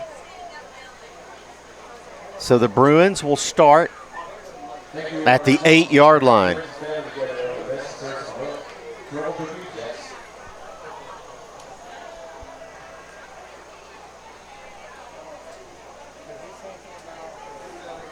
One wide up top, 1 wide to the left. Pugh, the running back, behind Creech. Here's the handoff to him. Pugh looking for room. He has it. Pugh out to the 27-yard line after that carry. And that'll be another Bruin first down. Great job by Jackson Pugh. Just kind of put an exclamation point on this game right here. Hitting that hole hard. Arm tackle, no, sir. You're not going to get him down by an arm tackle. Lost his footing there, but that kind of gives us some breathing room, and we can work on the clock right here. Get out of here and run a few more plays. Maybe get some guys in, some reps that don't usually do, like we did last week. Would love to see that. 1 wide to the left, 1 to the right. The play clock at 5. The handoff. Pugh working his way up the middle, and he's going to be stacked up there after a gain of maybe I think about 3. 2 or 3 yards on that play.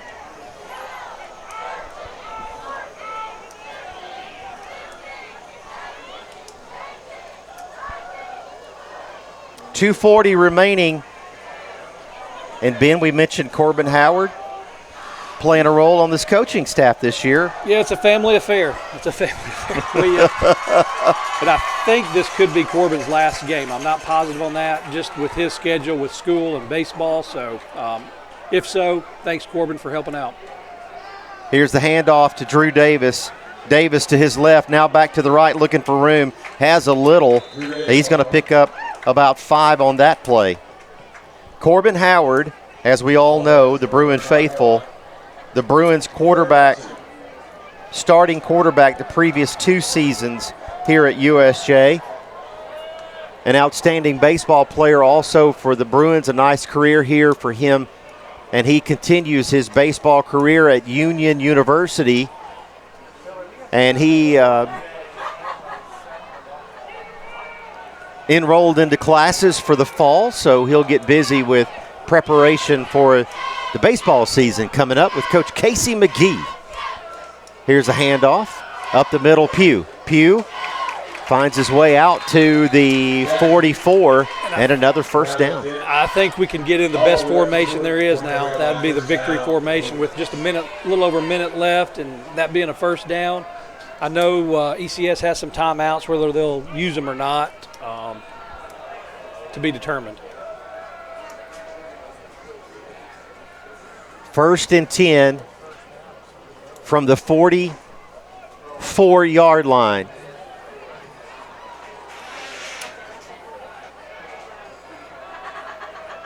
Creech, the junior.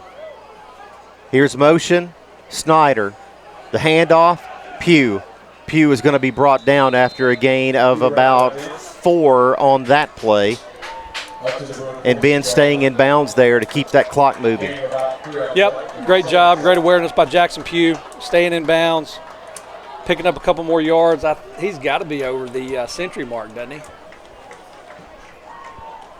We will have final stats. Again, our thanks to Mr. Jay Bush for providing those for us. There is about a 13 or so This will be the last second differential, and we'll take a knee there, and we'll take a victory. The Bruins win this one, 28-3 over ECS to go to 2-0 on the season.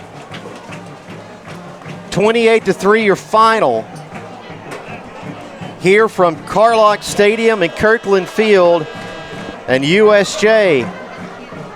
When we get back, some highlights, some final statistics, and we look ahead to next week. The postgame is coming up next here on the BallGame Blitz Sports Network by Worthy Road Studios. Let me tell you about the American dream. In 1974, I had $425 to my name. I bought 21 carpet remnants, rented an old lumber shed, and opened Deaton's Rug Barn on East College. I worked long hours with hope of taking care of my family. I'm so thankful to Jesus who changed my life. He gave me a dream. So in 1985, we opened Deaton's Carpet One on the 45 bypass with a commitment to customer satisfaction. My friends, don't give up on your dream, because your dream can come true. Hi, I'm Cody Fitz with Fitscapes. Our business's focus is on building your dream yard at your dream home. When designing our backyards, we always like to start with our pool and patio areas first. Then we complement that with the landscaping, and we finish with the lawn for all of the outdoor entertaining needs. After installation is complete, we provide annual maintenance for all of your lawn care and landscaping needs. Fitscapes, let's build something beautiful. At Chuck Hutton Nissan, every vehicle's on the clock because our goal is simple. No car stays on the lot for more than 21 days. That's right, 21 days to find a buyer, make a deal, and move it on down the road. That means larger inventory, more incentives, and faster deals. If it's on the lot, it's going fast because at Chuck Hutton Nissan in Jackson, 21 days is the goal. Come see us at Chuck Hutton Nissan, just off I-40, exit 80 or 82 on Van Drive, Jackson. Beauty House Social, Jackson's premier blowout bar and full-service salon and med spa. From lashes and facials to cosmetic injections and lasers, we have it all. Let's be social. Does shelter insurance cover shiny red cars? Yeah. What about purple vans? Also, yes. Monster trucks? What's going on, son? From shiny red cars to purple minivans, you can count on Shelter's local agents to help you protect what matters most. At FMY Orthodontics, we believe a beautiful, healthy smile is the key to boosting confidence and enhancing quality of life. Our team of highly skilled and compassionate orthodontic professionals is dedicated to providing personalized care in a welcoming, state-of-the-art environment. Whether you're looking for traditional braces, clear aligners, or other orthodontic solutions, we offer a variety of options to meet your needs. Our goal is to provide the most effective and efficient orthodontic treatment for every patient.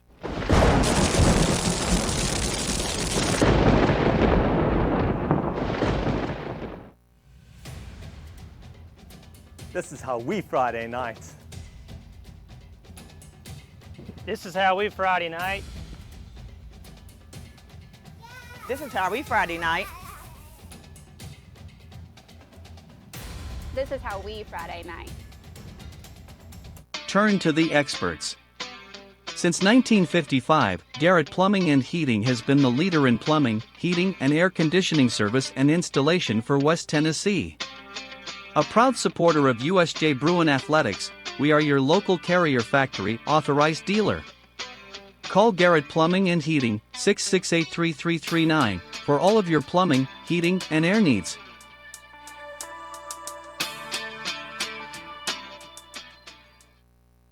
Do you want your smile to say it all?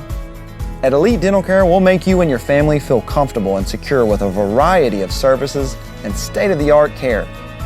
We offer sedation dentistry that will make your time in the dental chair comfortable and relaxed. Come by and see our newly renovated and expanded office in Jackson, or one of our other convenient locations in Trenton or Dyersburg. Trust your smile with Elite Dental Care, and let your smile say it all. An hour ago, Theo airballed the game-winning shot. But at Zaxby's, he's dunking all over these fools. Zax sauce, bang. Tongue torch, boom. Hot honey mustard. My man's putting on a clinic. Welcome to Dunk City. And one, baby. Thanks, baby. Dude. Babe, dude. Who's got the sauce? Zaxby's. Beat the heat and beat the clock. McCoy's Heating and Air is giving away a free limited-time 12-year parts and labor warranty absolutely free until September 30th.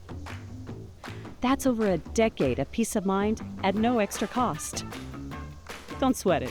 Call McCoy's today for your free estimate and lock in West Tennessee's best HVAC deal.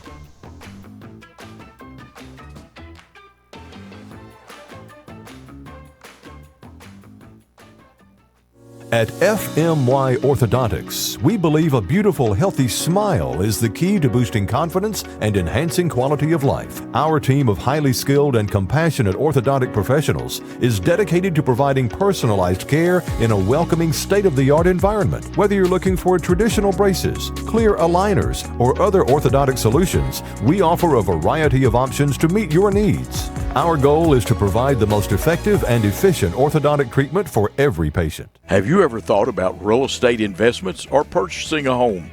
Are you tired of dealing with the headaches of managing your real estate portfolio? Cornerstone Realty has you covered. We can advise you on anything real estate related. Your property, our priority. Cornerstone Realty and Property Management.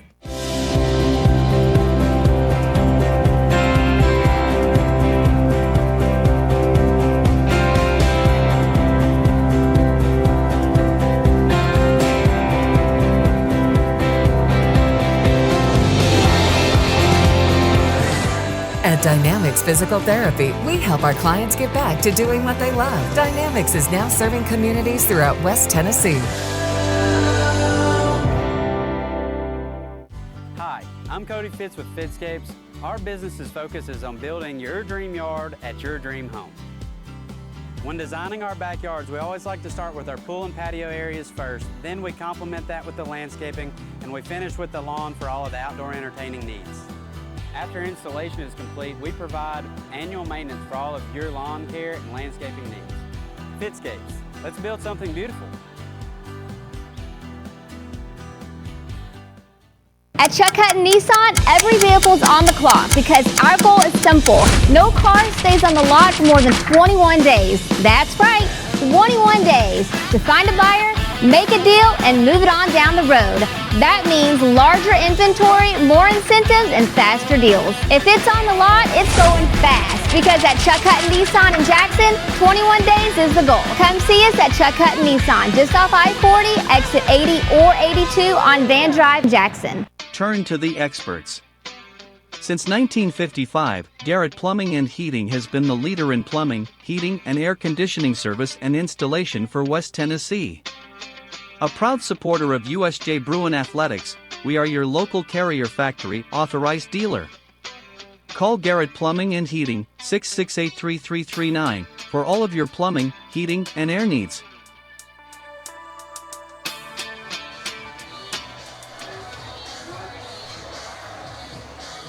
The celebration continues here at Carlock Stadium. The Bruins winning this ball game 28-3.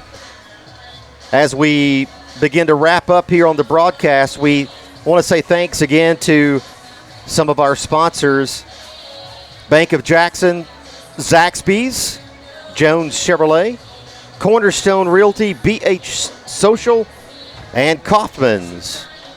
And we appreciate all of our sponsors for making this broadcast possible. And now we'll look at a few of the final statistics. First downs for USJ, a total of 15 in the ball game. ECS, a total of 8. Passing yards, 214 for Caden Creech, 114 for ECS. On the ground, 261 rushing yards for the Bruins, 153 for the Eagles. The Bruins had 6 penalties for 55 yards. The Eagles 8 for 65. 4 punts for ECS and only 2 for USJ in the ball game, and each team with 1 turnover apiece. Next week, we look forward to beginning district play. USJ will go on the road for the first time this season. They go to Trinity Christian Academy for a district game in Division II, Single A. We will take the airwaves next Friday at 6:30, and kickoff will be next Friday night at 7 p.m. The Bruins taking on the Lions for a district game. We hope you can make it in person, but if not, we look forward to having you here on the Worthy Road Network, the BallGame Blitz Sports Network by Worthy Road Studios. I'd like to say thanks to our Worthy Road crew for making this broadcast possible. Push graphics. Chris and Paul and Billy Bolin, the second on camera tonight down on the field. Ben Howard, my broadcast partner. Outstanding job as usual from Ben. And also a special word of thanks to Jay Bush, helping us keep stats here for this broadcast. Once again, next week, USJ goes to TCA. We look forward to seeing you there. And if not in person, we look forward to having you here on the BallGame Blitz Sports Network with us from TCA. 6:30 is airtime and 7 p.m. is the game time next Friday. Tonight, though, the Bruins go to 2-0. The Eagles to 0-2. The Bruins beat ECS by the final score of 28-3 as we say God bless and good night from Carlock Stadium and Kirkland Field and the beautiful campus of the University School of Jackson. This has been USJ Bruins football on BallGame Blitz Sports Network by Worthy Road Studios.